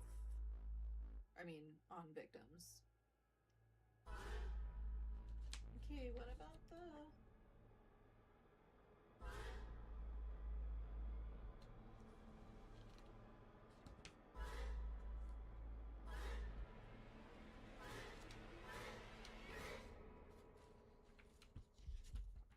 Sorry, I'm trying to find it.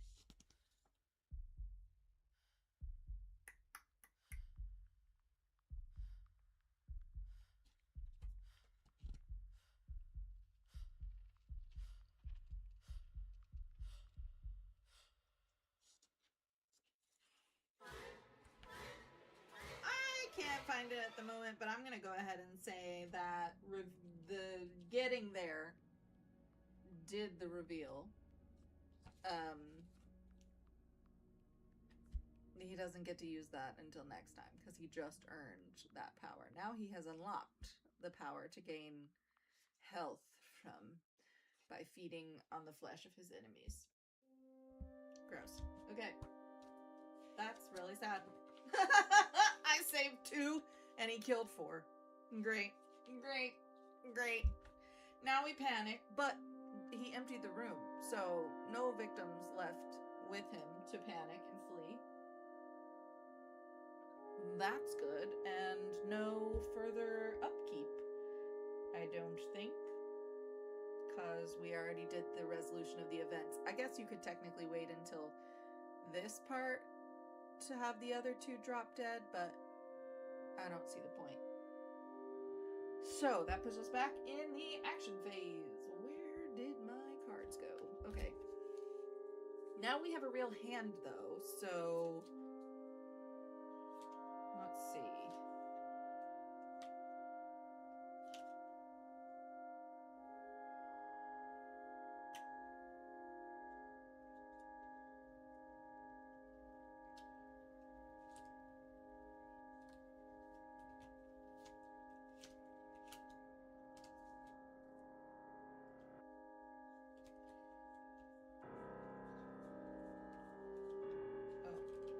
This needed to put back. We don't have sprint anymore.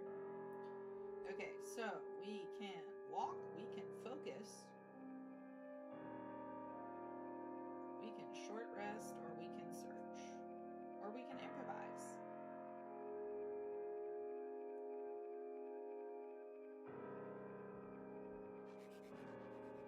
Boop, boop, boop.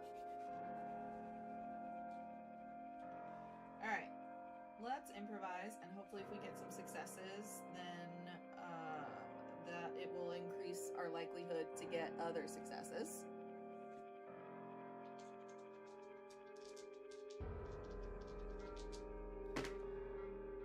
One success. So for the next horror roll only, 3s and 4s are successes. So that's spent. Now we're gonna walk. 3 is a success. On 1 success, we can move 1 space. So we're gonna move back to these people.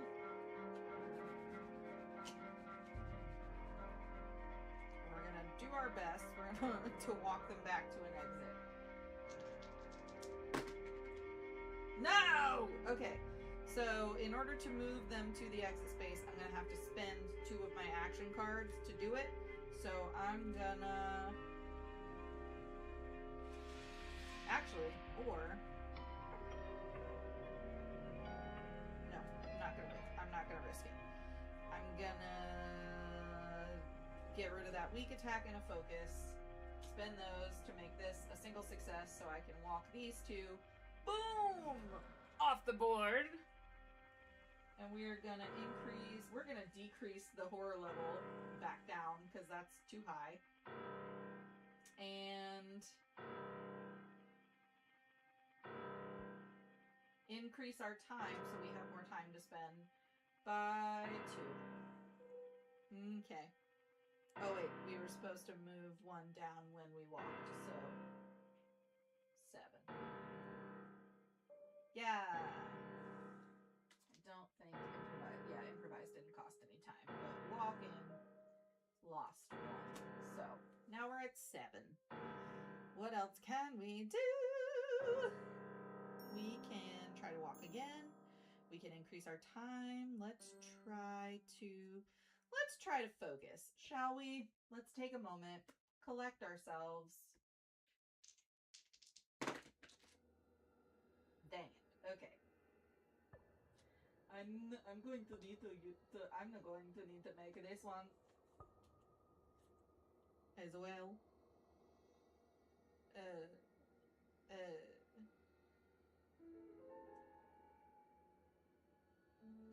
These are worth money. Alright, we're gonna get rid of walk and short rest to make this a success, which 1 success on focus decreases horror, but does decrease in time as well. So we're back to where we started with 6. And I think that's what we can do for this phase. So we're going to take our 6 and purchase some more action cards.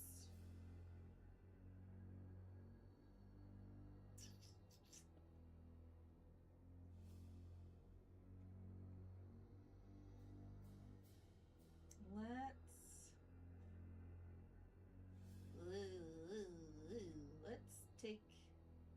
This is unfortunate because she has no movement. I want to take critical blow, but I'm going to take sprint and furious strike instead. And that puts these guys back into play for next time.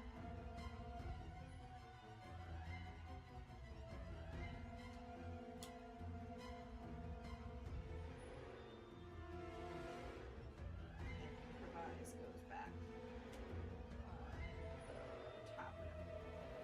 Okay, killer's turn. Killer's phase. Resolve killer action. There is nobody in the room with him still. So he doesn't get to attack yet. But we pull a terror card. And let's see what he does. Unholy Rage! He does an additional... So this is a minor dark power where he does an additional damage for each attack. This really only matters for when he's attacking me. And this is a minor dark, so it's got the 2 health tokens. He gets a temporary HP attached to these, and if I take out those, he loses the power.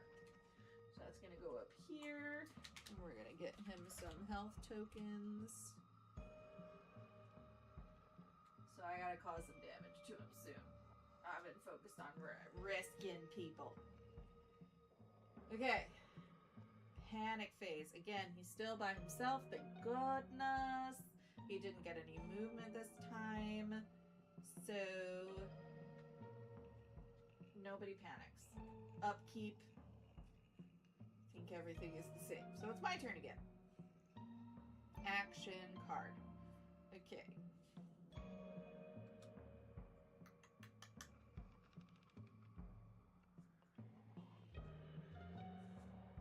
Alright, we're gonna play Sprint.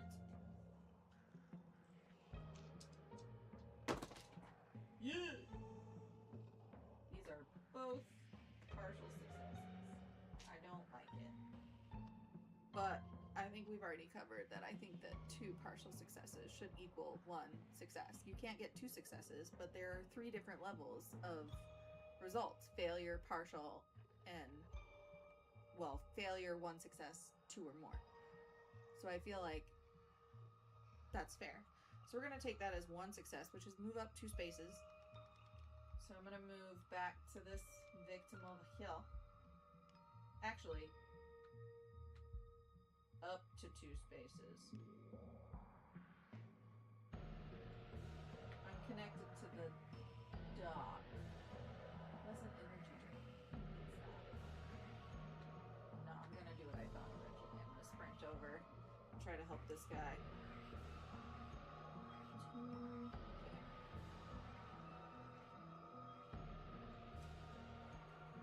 So that's done. And that's all I can play. I'm not gonna Furious Strike the victim. So I think we're done. That did take a time though, so we only have 5 left to spend.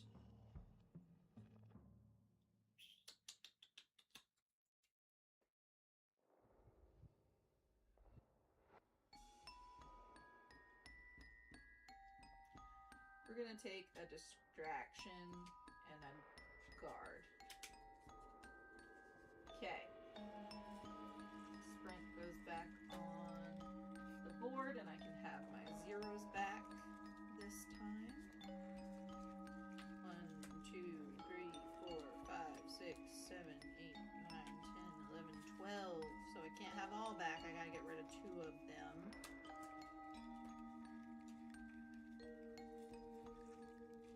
I'm gonna get rid of the weak attack. Leave that behind. And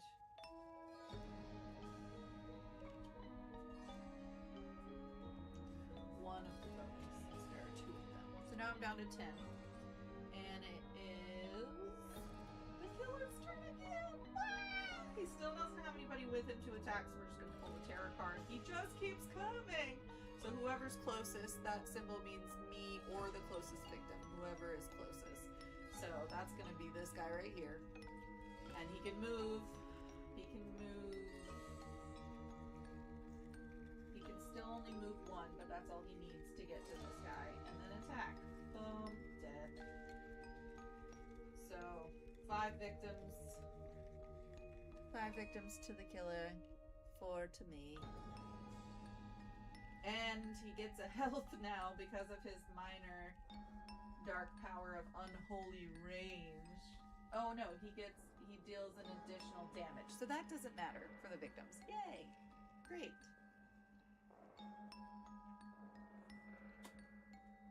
Okay, that's his turn. Whoo, buddy. Okay.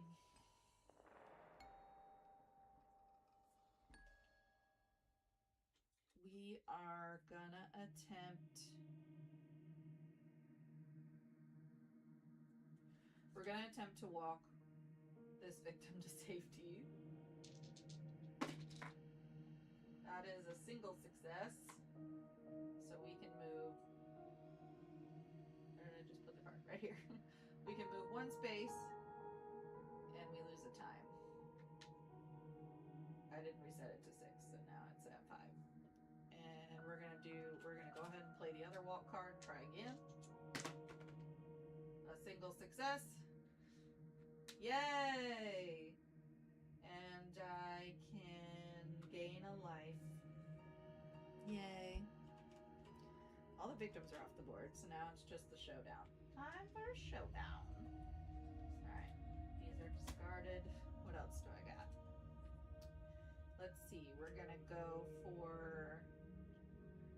go for a distraction because I want to try to get this horror level down.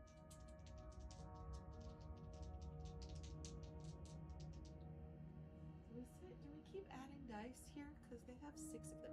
We don't need to look at that right now, but I forget. Damn it. Okay. That's gonna be bad.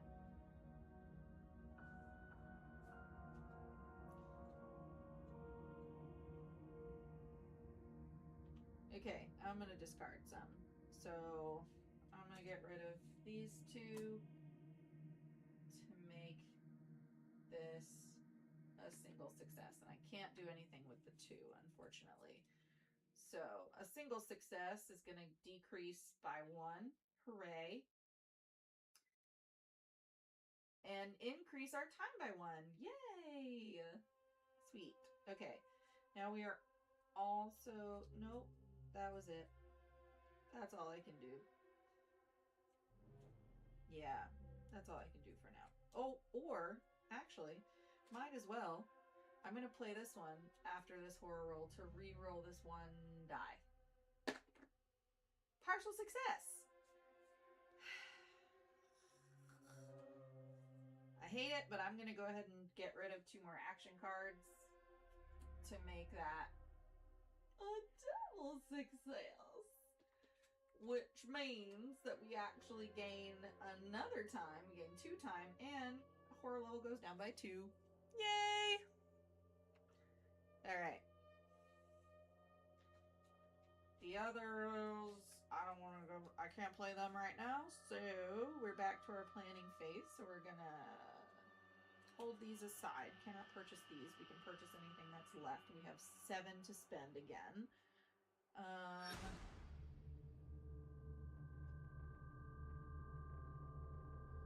Ooh, this is an interesting one. Planning increases the number of dice for your next roll. I think I'm gonna grab that. And oh, I got improvised spread out. I'm gonna grab an improvised card as well. Okay. Although that doesn't move me across the board at all. We're just sitting on opposite sides of the camp. Alright, killer's gonna go. Nobody is in his space to attack. Unholy speed. He moves 1 additional space for each movement. Okay, but that's only a power. He doesn't get any movement right now. But he does have some sick powers and some extra HP right now. Because there's no movement on his finale card. Panic. Nobody's left to panic. Nobody is for upkeep, so it's back to me.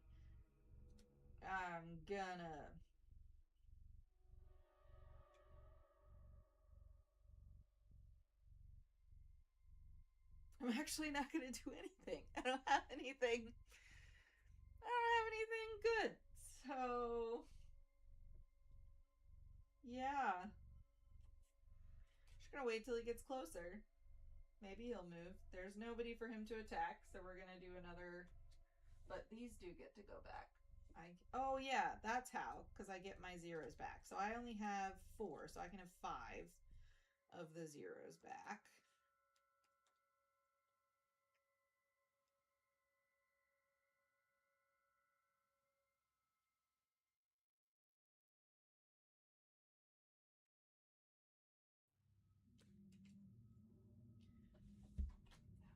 There, and then these can also go back in the shop.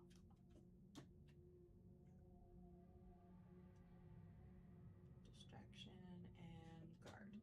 And I guess because I didn't do anything, the planning, I still have all 6 of my time to spend. So that's an advantage, but I do want to try to get closer to him first. So we are going to try to play some things. We're going to play a focus card to try to lower this even more. Ooh, 2 successes. This is not a good, I don't recommend rolling on your boards. You need a separate space for this. 2, 3, 4,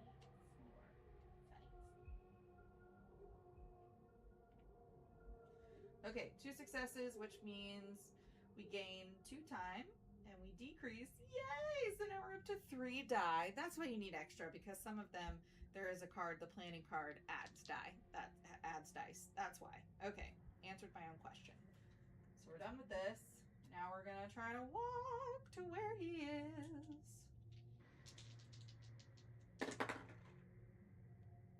All right.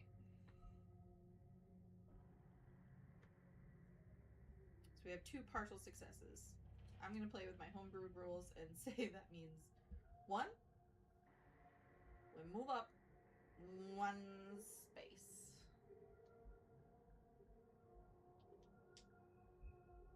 I think that this is fastest if he's moving to me. Aim over there. We're gonna try that. We're gonna try walking again. We got 1 success.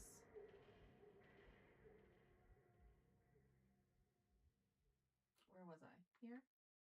Oh, yes. What does the energy drink do? Do I want to roll for searching for it? Energy drink. Oh, yeah. You can move. Okay, so I'm going to search real quick before I take this into account. So our next walk card, we have a single success, so we can move up to 1 space and lose time. I knocked all these guys over because I can't roll here. I need to be rolling elsewhere. Okay, so down a space. We're gonna do the search. Oh wait, I don't have search in my hand right now. JK, we are gonna walk. So we're gonna move 1 space this way, lose time.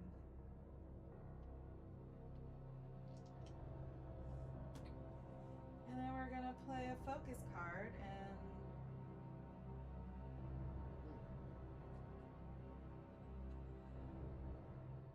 we're also going to play a focus card and see if we can lower this some more, and then we might have to add some dice. There we are. 2 successes! Okay, so 2 success means we lower this by 2, which means this is just well in the green, and we gain our 2 time back. That's great. Let me check on those.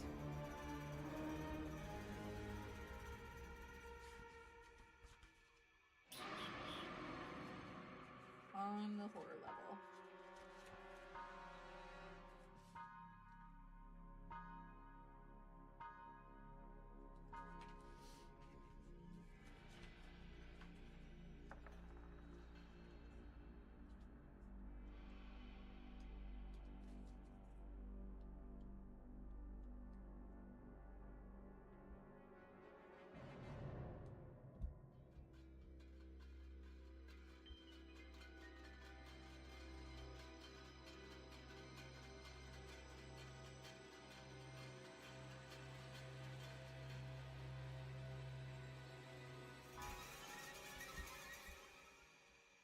Well, that doesn't say.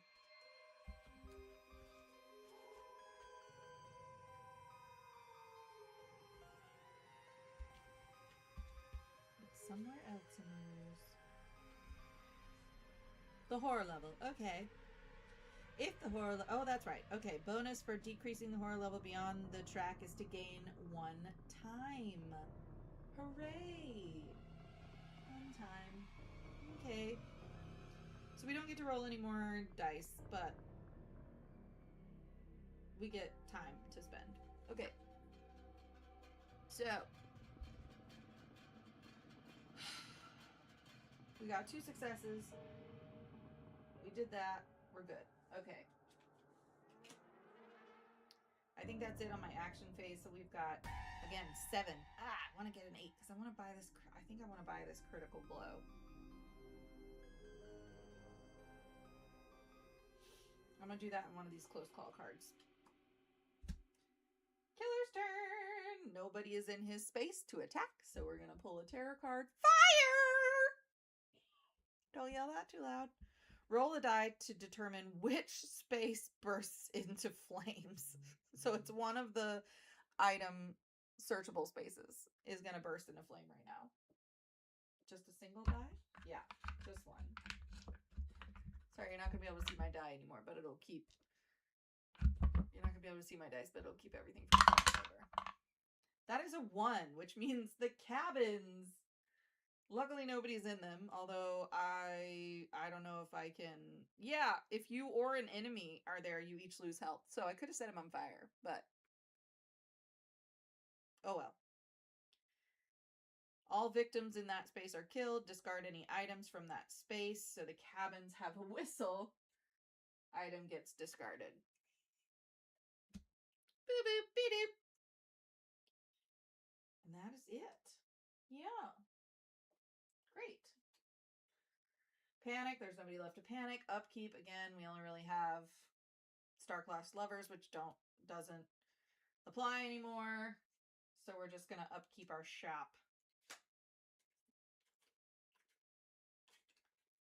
Which these are all zeros. They don't go back into space. They wait for me to purchase them back from over there. Okay. All right. Back to my action turn. We got to try to... Oh, I don't got anything. I don't have a way to move around. So we're gonna...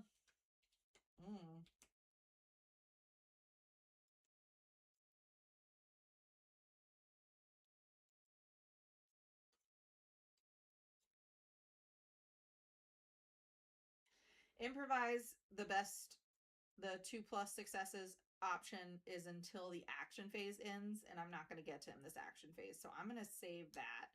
But planning only applies to the next horror roll, so I would assume that transcends action phases. And if it doesn't, it does now. So I'm going to roll on this planning card, and we're going to see what happens. We still have 3 dice. 2 successes, 1 partial success. So 2 success or more means that we get to add 3 dice to the next horror roll. So the next horror roll will be rolling 6. And that's pretty much... And we don't lose any time, so I have all 6 to spend again. I'm really bad at moving that timer back. Really bad at that. So we have 6 to spend. And I can get the zeros back. So we have 1, 2, 3, 4, 5, 6 in hand. I'm gonna need the walks.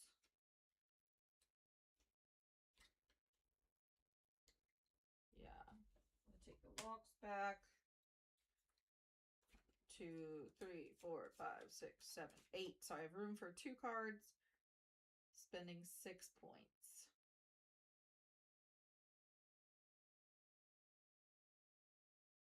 Oops, this should go here.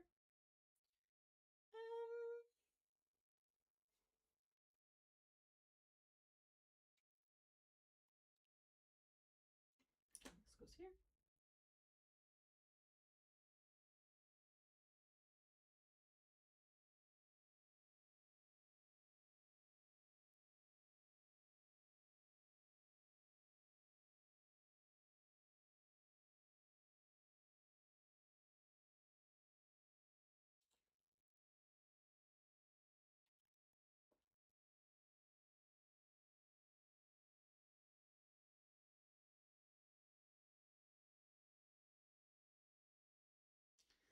Let's take and improvise a guard. Oh wait, I only have 2 cards. Yeah, space for 2 cards. But we are going to take and improvise and a guard. Yep, that's what we're going to do. Okay.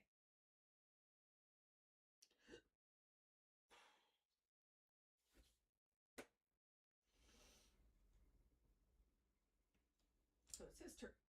Ah, sorry. Oh, snap. He actually doesn't. This is what I was thinking of before when he killed the fifth victim, but I actually just looked at the board wrong. This should be for number 5. So he actually doesn't have this yet. He only killed. Oh, yeah. Now he does, but there's nobody left to kill. But he can move 2 spaces at a time now. Yeah, because we ended up with 5 victims each, so. Nobody left for you to eat. Sorry, Mr. Big Bad Wolf. Okay. Yeah, his turn. I fell asleep. What did I miss? Place 1 new victim near the cabins. No, at the cabins. What if they've already burnt down? They don't die now, right? Right? We're going to assume that they're going to put the fire out.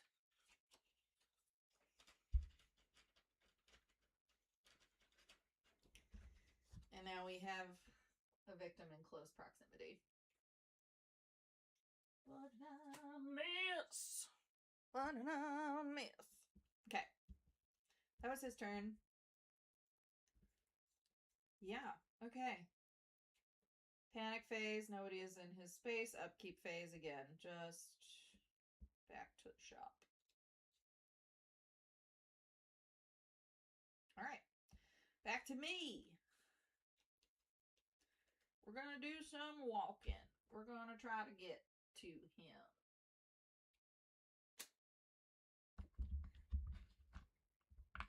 And this is, I guess, the next horror roll. So we're going to roll 6 dice. Dang it. I really want that to use that on. Let's actually play an improvise first. So then until an action phase ends, all 3s and 4s could be successes. So we have six dice to roll this time. There are 2 successes already. And a total failure. But just for the fun of it. And another success. So we got 2 partial successes, 3 successes, and 1 failure. So we did end up in the 2 or more. So until this action phase ends, all the partial successes count as full successes. Yay me! Okay. Now we're going to walk.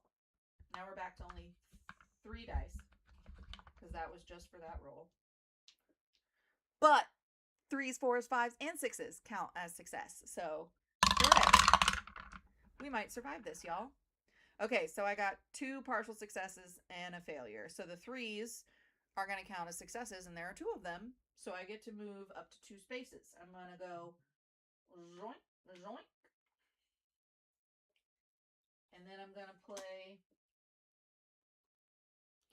another walk card to try to get to him and attack him before he can get to this victim. That is a full success, a partial success, and a failure. And since the 3 partial success counts as a full success, again, we are at 2.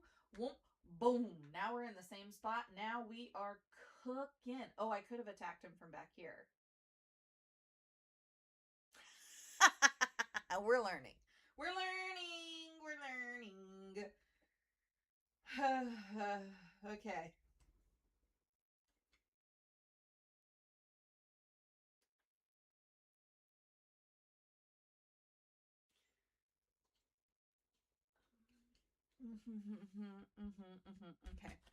I'm going to look up the damage real quick because we haven't done attacking yet. Attacking! Oh gosh, and there's like minions and things. So yeah, this gets a little more complicated with other villains. They have minions and stuff.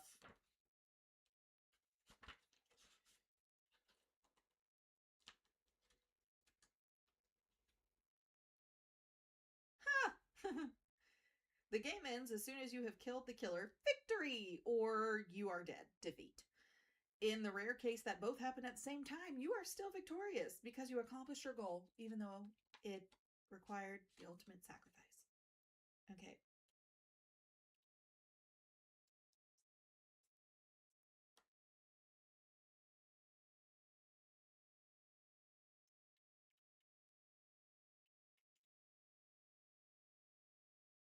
not out of that yet. Where's the damage? Damage.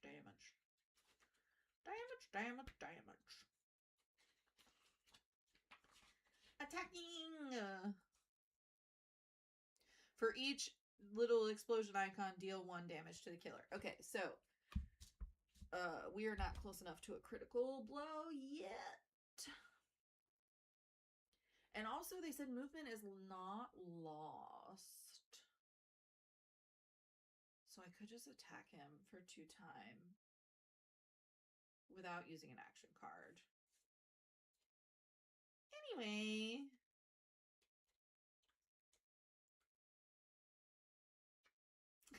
Let's do all. No, because then I can't buy things back. Okay, so we're going to start with the weak attack. Got rid of this. Just start with the weak attack.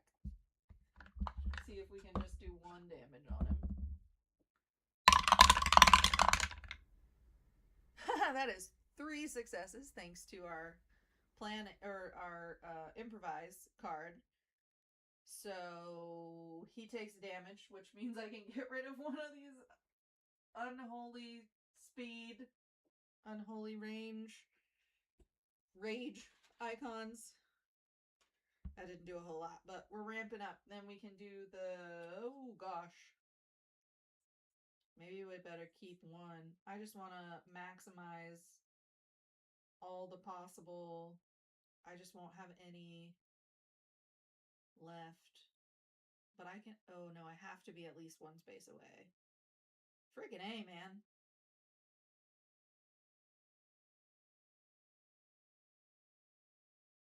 That's a problem. I'll have to buy Sprint. Okay, Furious Strike. Here we go.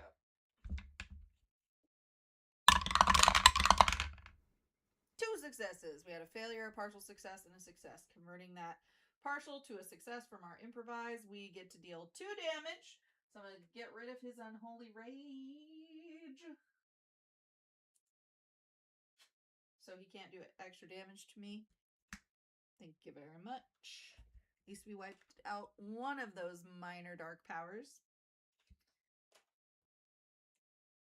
And we decrease, which means we gain a time. Look at us go. Critical blow. We're just getting stronger and stronger here, folks. Woo! And of course, I only had 2 partial successes for this one and a failure, but with the improvise right now, they are counting, so we get to take this down. We win another time. Yay! And deal 3 more damage. So we get rid of his unholy speed, and we take 1 of his core life force. Huzzah! Bye!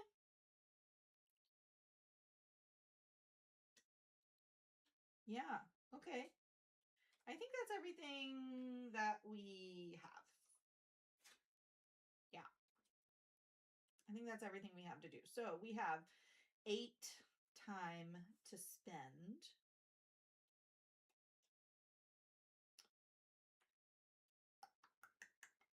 Oops. I'm going to take one of these sprint cards so I can run away from him, maybe. And then 4 or 5.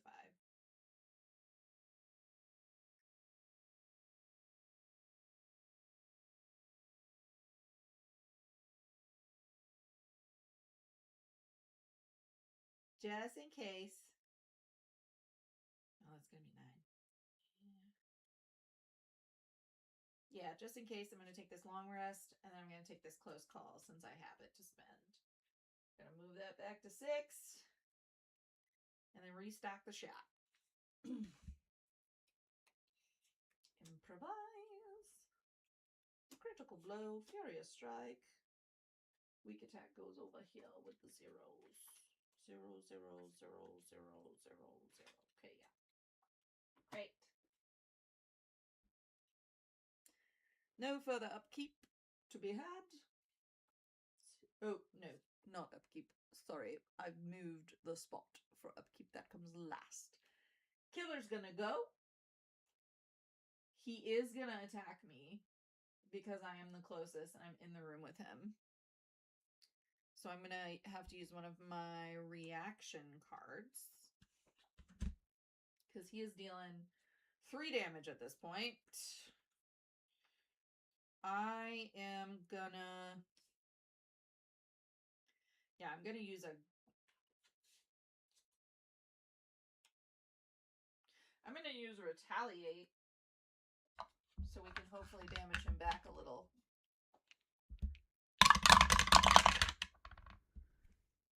Two successes. So we ignore all the damage. We don't take damage. Yay! Because we don't have that much. We're squishy. And we deal him 2 damage. So I'm going to take 2 of his tokens. Now we are actually cooking. If you would like me to play this again, when I don't have to learn at the same time and show the setup and take forever, let me know. I might be happy to do this again. Okay, Retaliate's been burned. And that he still has to pull a terror card, though. Hans wants me. He has always wanted me. And yes, he's going to attack May. And he can move up to twice, but he doesn't need to. And then he's going to attack. So now I'm going to use my guard reaction to try to block that.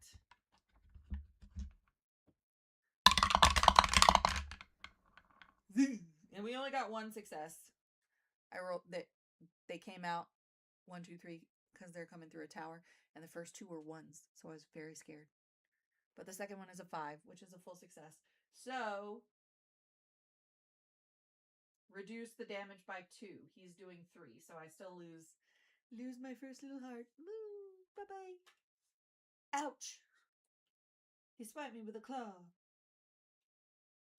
Panic. Luckily, our only victim is not in the room with us right now, so no panicking needs to happen. Upkeep. We're just putting... We already restocked the shock. Yeah, take this away.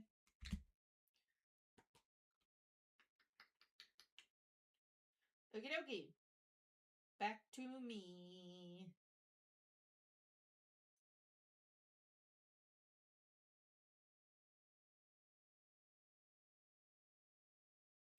I'm gonna attempt to let's put another improvise on here, see if we can get some more help.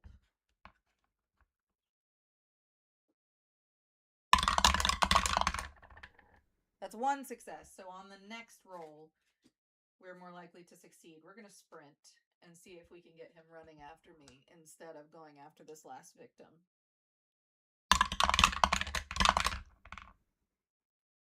Okay, so we have 3 successes, which means we can move up to 3 spaces.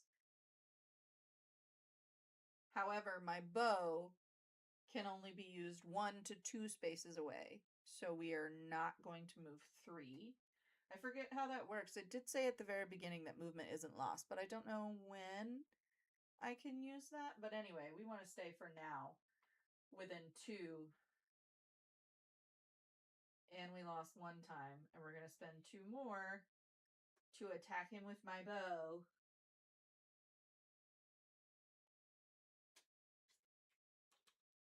Does it automatically do damage, I guess?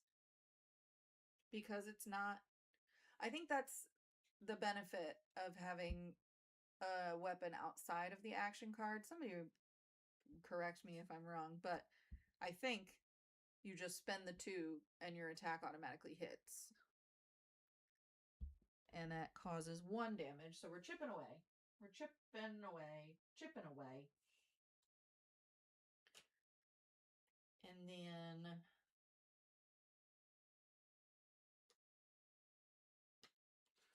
want to know if I can gain life past my, like, max. You know what I mean? We haven't really gotten into the item cards. I didn't leave my didn't really leave much time for searching other than this bow. But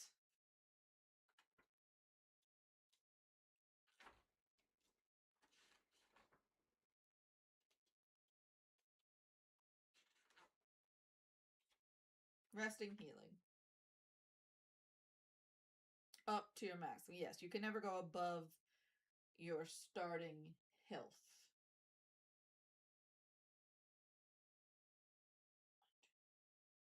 Okay, which is where I am now.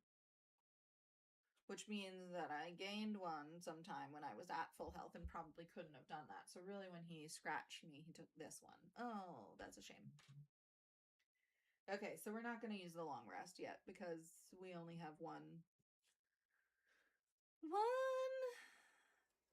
little life that we can...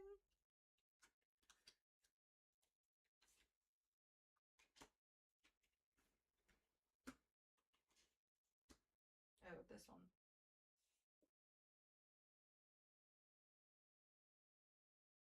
Oh, yes, that's the extra. This is the one I'm using. Okay. All right, so we're going to call it there so that I still have 3 left to spend.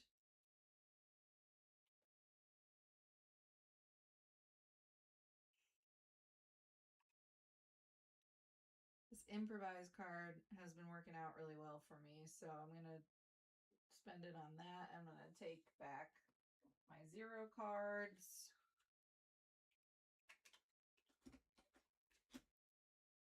I have 4 in my hand, so I can have all 6 0 cards back if I want them. Yeah, we're gonna do that. Okay. So, killer phase. There's no one next to him to attack, so tarot card. Oh, we're at the next to last tarot card though, you guys, and that's when the finale card gets flipped over. Hans wants me. He's always wanted me. Yeah, so he's coming after me again. He's going to move up to 2 spaces to do it. And I don't have any retaliation. So, that's 3 more damage, which means I'm at my final life health token, you guys. This is bad. This is bad. I'm gonna die. Nobody is there to panic, though. Nothing needs upkeeping, so it's back to me. Back to 6. We gonna go for... We're gonna play this improvise again, because that's been working really well. And you know what? We're flying by the seat of our pants, so it's appropriate.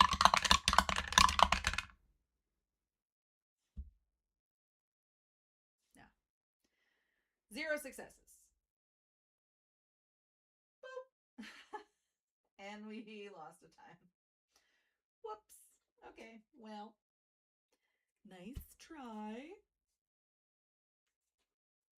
Let's go ahead and try. Let's go ahead and play this long rest now that we have enough for it. It's going to cost us a time no matter what, but we're still rolling 3, so dice, so hopefully success number 1, success number 2. The 3rd was a partial success, just so we know, but so we get 4 lives back. It did still cost us time, but we are gaining. Oh, I get my little tokens back, so now I'm at full health again. That was helpful. I'm not really sure how we're long resting in the middle of a fight, but you know, come back another night, you know, something like that. I don't know. Anyway. Now let's attempt a weak attack while we're here.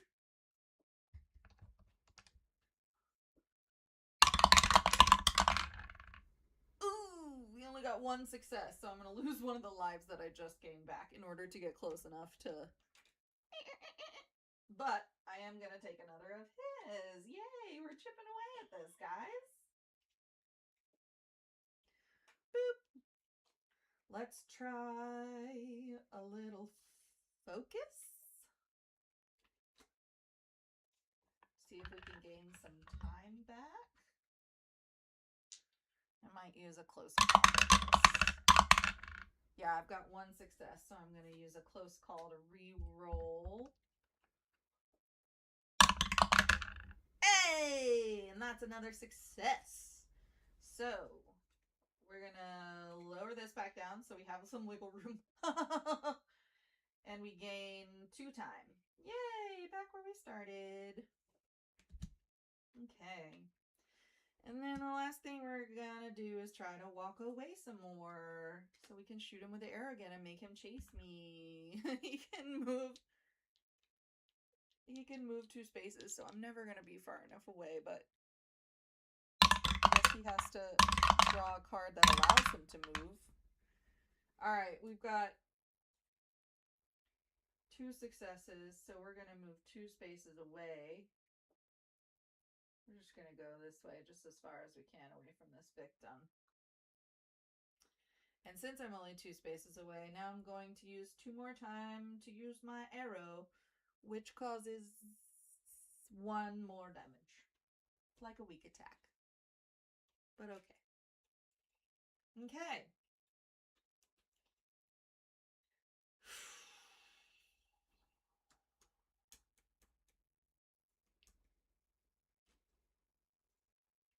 Let's go ahead and play my last focus card as well, see if we can buy some more time.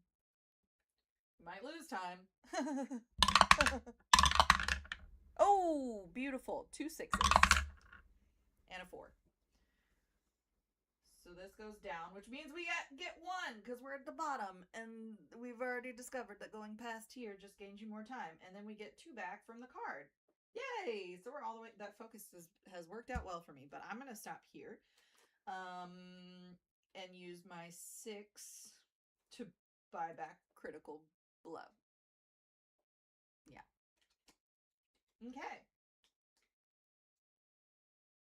His turn. He can't attack me. At least if I don't start in the same place, he can't attack me right away.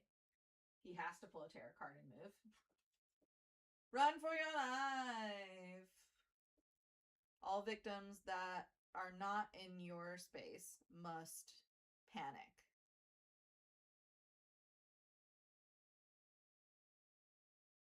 Okay. So panicking, you roll the dice to see which way they move. So we're going to roll 1 die. And we got a 3. So over here is 5, 6. Over here is 1 through 4. So he's going to move this way. And now that he is there, we're going to resolve the rest of the card, which is whoever is closest, which 2, 3, I am closest, so he's going to come after me.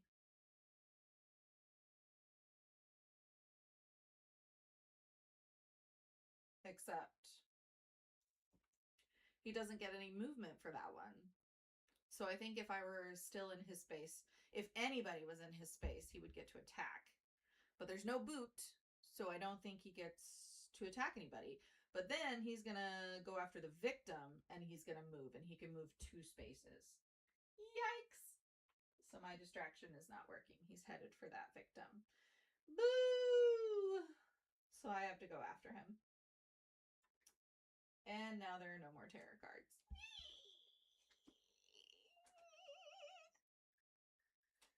Okay.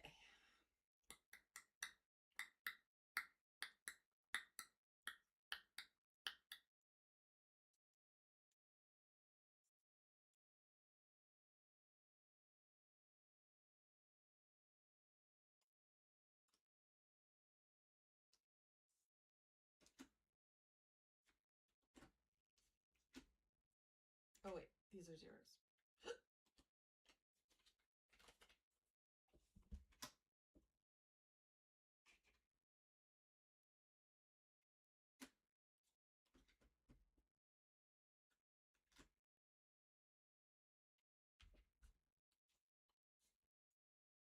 Okay.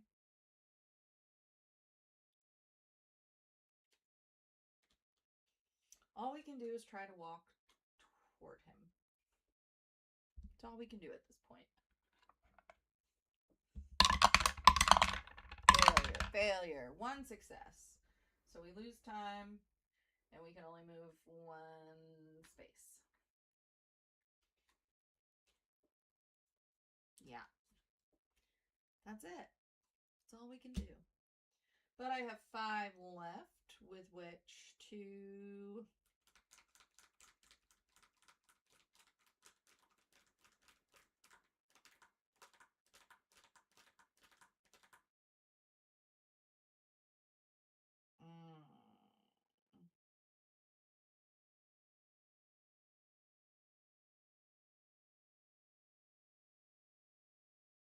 I need at least one of these. I only have 5, so I can't get both.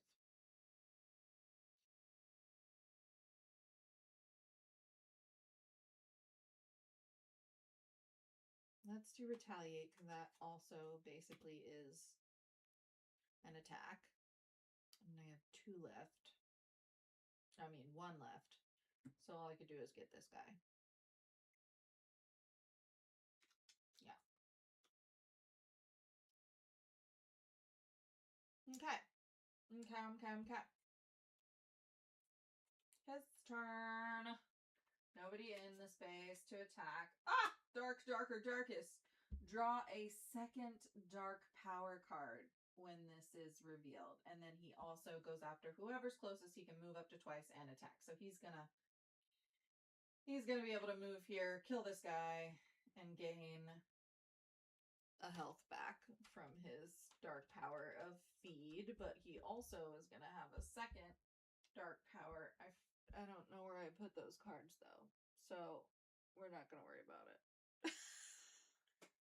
I don't know where they are. Oh wait, here they are. Okay. His second dark power is Blood Frenzy. Epic dark power for for every victim that he kills, add 1 more bloodlust. So he just killed 1, and he's gonna get another,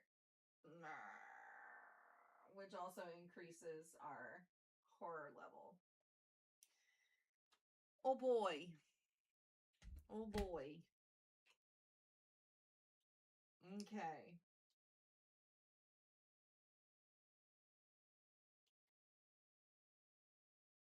I don't have any way to get to him.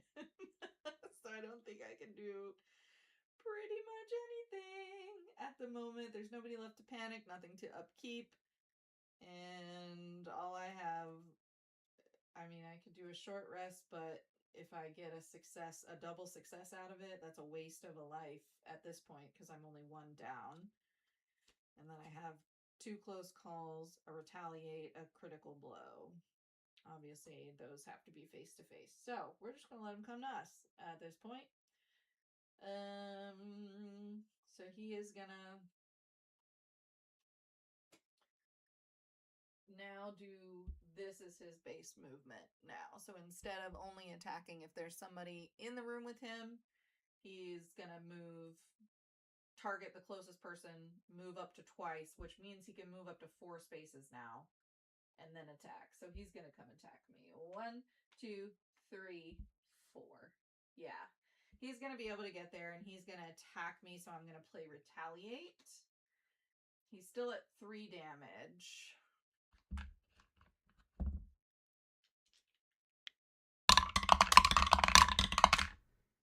And we got 1 success. So we're going to reduce by 2. We're only going to take 1 damage, and we're going to cause 1 damage to him. Back.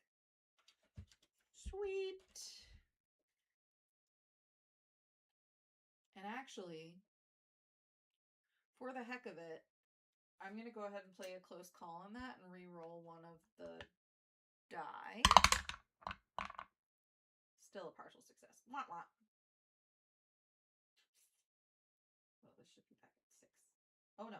Yeah, this should be back at 6. Okay. All we can do is deal a critical blow. Let's see what happens. Definitely going to play the other close call on this if I have a single success.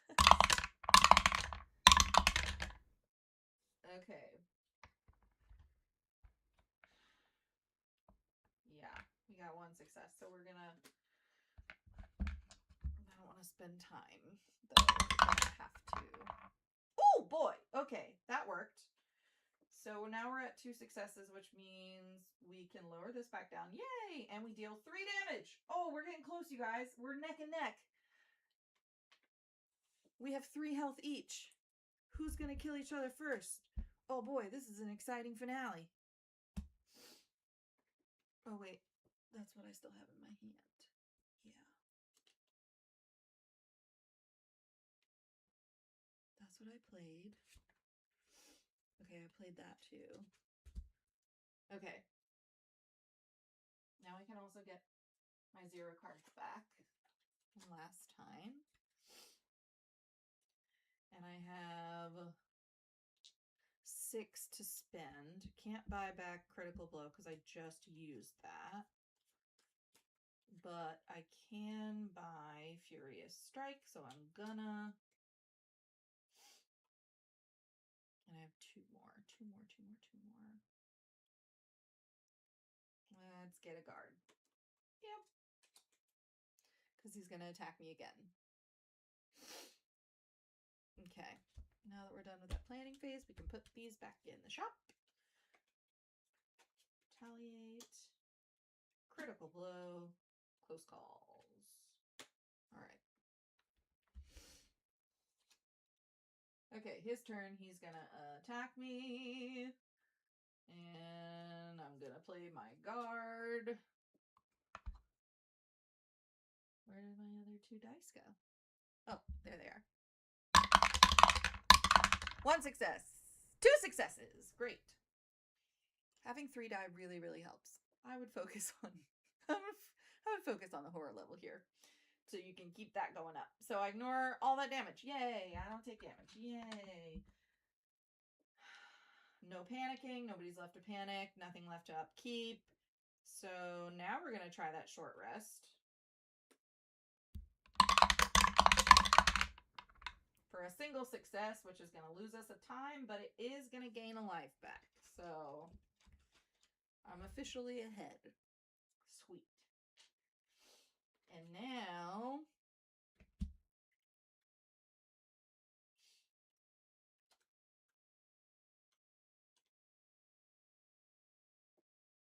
we're gonna Furious Strike. Furious Strike. Furious Strike. 1 success. 1 success. Okay, so at 1 success, we have to bump up the horror level again, and it's the end. I can no longer play any other cards. I know I should have probably done my weak attack first, so. But we do cause 1 more damage, so he's hurting, you guys. We're so close.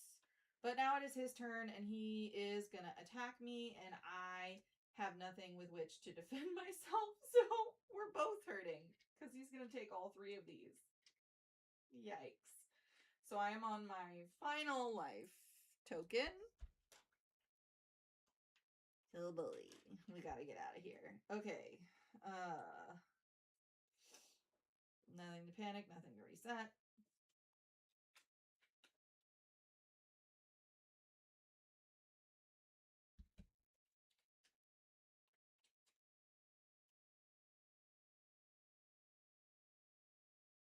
Oh, I didn't purchase anything. I had 5. I was like, I forgot something. I did forget something. I forgot the planning phase. And I have 5. Not 6. Dang it. I'm going to buy back Retaliate. And this close call. 1 of the close calls. Okay. Now it was his turn. We already did his turn.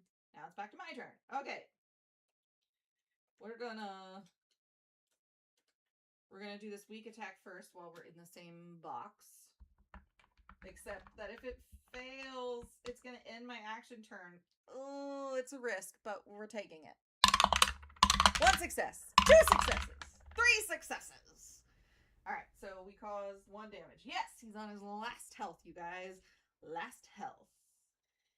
And I don't have any other attacks right now, so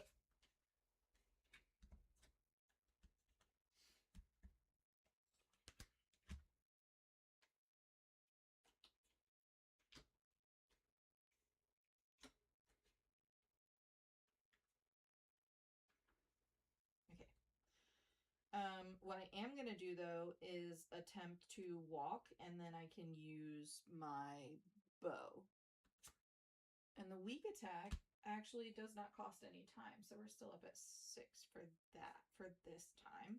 All right, we're going to walk. Here it is, you guys. It might be the finale. We're going to finish this right here, right now. 1 success. 2 successes. Okay, move up to 2 squares.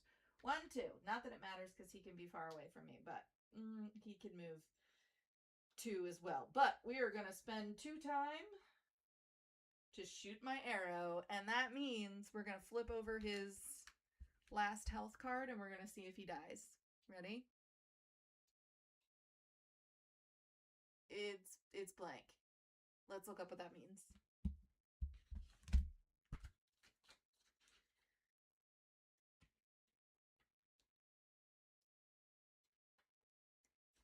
What does it mean? What does it mean?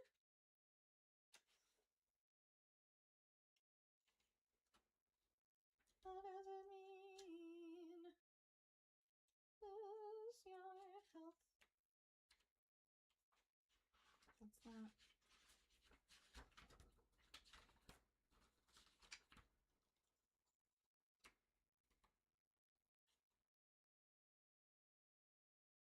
Oh, by the way, the special victims are just different colored meeples in case you draw an event card. I don't, like, I'm not sure when to draw those event cards.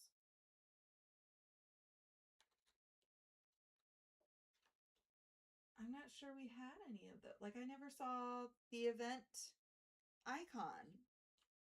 And I feel like I'm missing something. For sure. Anyway. Okay, the final health token. There are 9 black final health tokens, 3 of which have health icons on the back.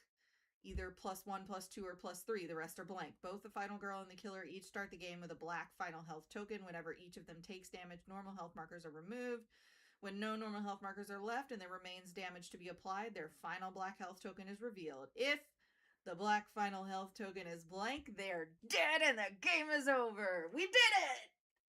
If he had gotten back some health on the other side, you switch the black final health token with a white one to show that you've already used your final health chance, and then add however much health it indicated. We did it, you guys! We killed the big bad wolf.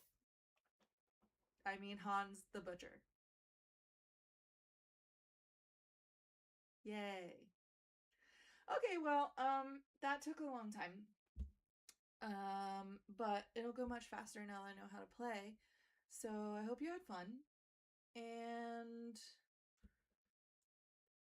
yeah, let us know if you want to explore other board games potentially, now that we have maybe an option to do that. At least with 1 to 2 players. Or we can invite everybody over to our house. Anyway, this has been Tabletop Turntable, playing Finer Girl by Van Ryder Games. We're looking at some other single-player games, including some RPGs, which is what we usually do, as opposed to full-on board games. But we do a little bit of everything, so here you go. We're going to do that the next couple of weeks. We'll be back next Tuesday with Essentia, as far as I know. Yay. Yay, we're going to finally see how we can get the party back together, because Odessa and Zenny are not going to be there when Demetra and Vigo wake up. So we'll see how that goes. So tune in for that next Tuesday at 7:30. In the meantime, tomorrow night,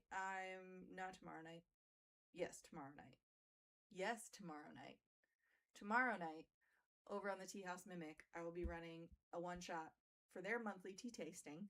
It's an airship heist. It's going to be fun. So head over there tomorrow evening for that. Okay. For absolutely nobody else but myself, good night. Never stop playing.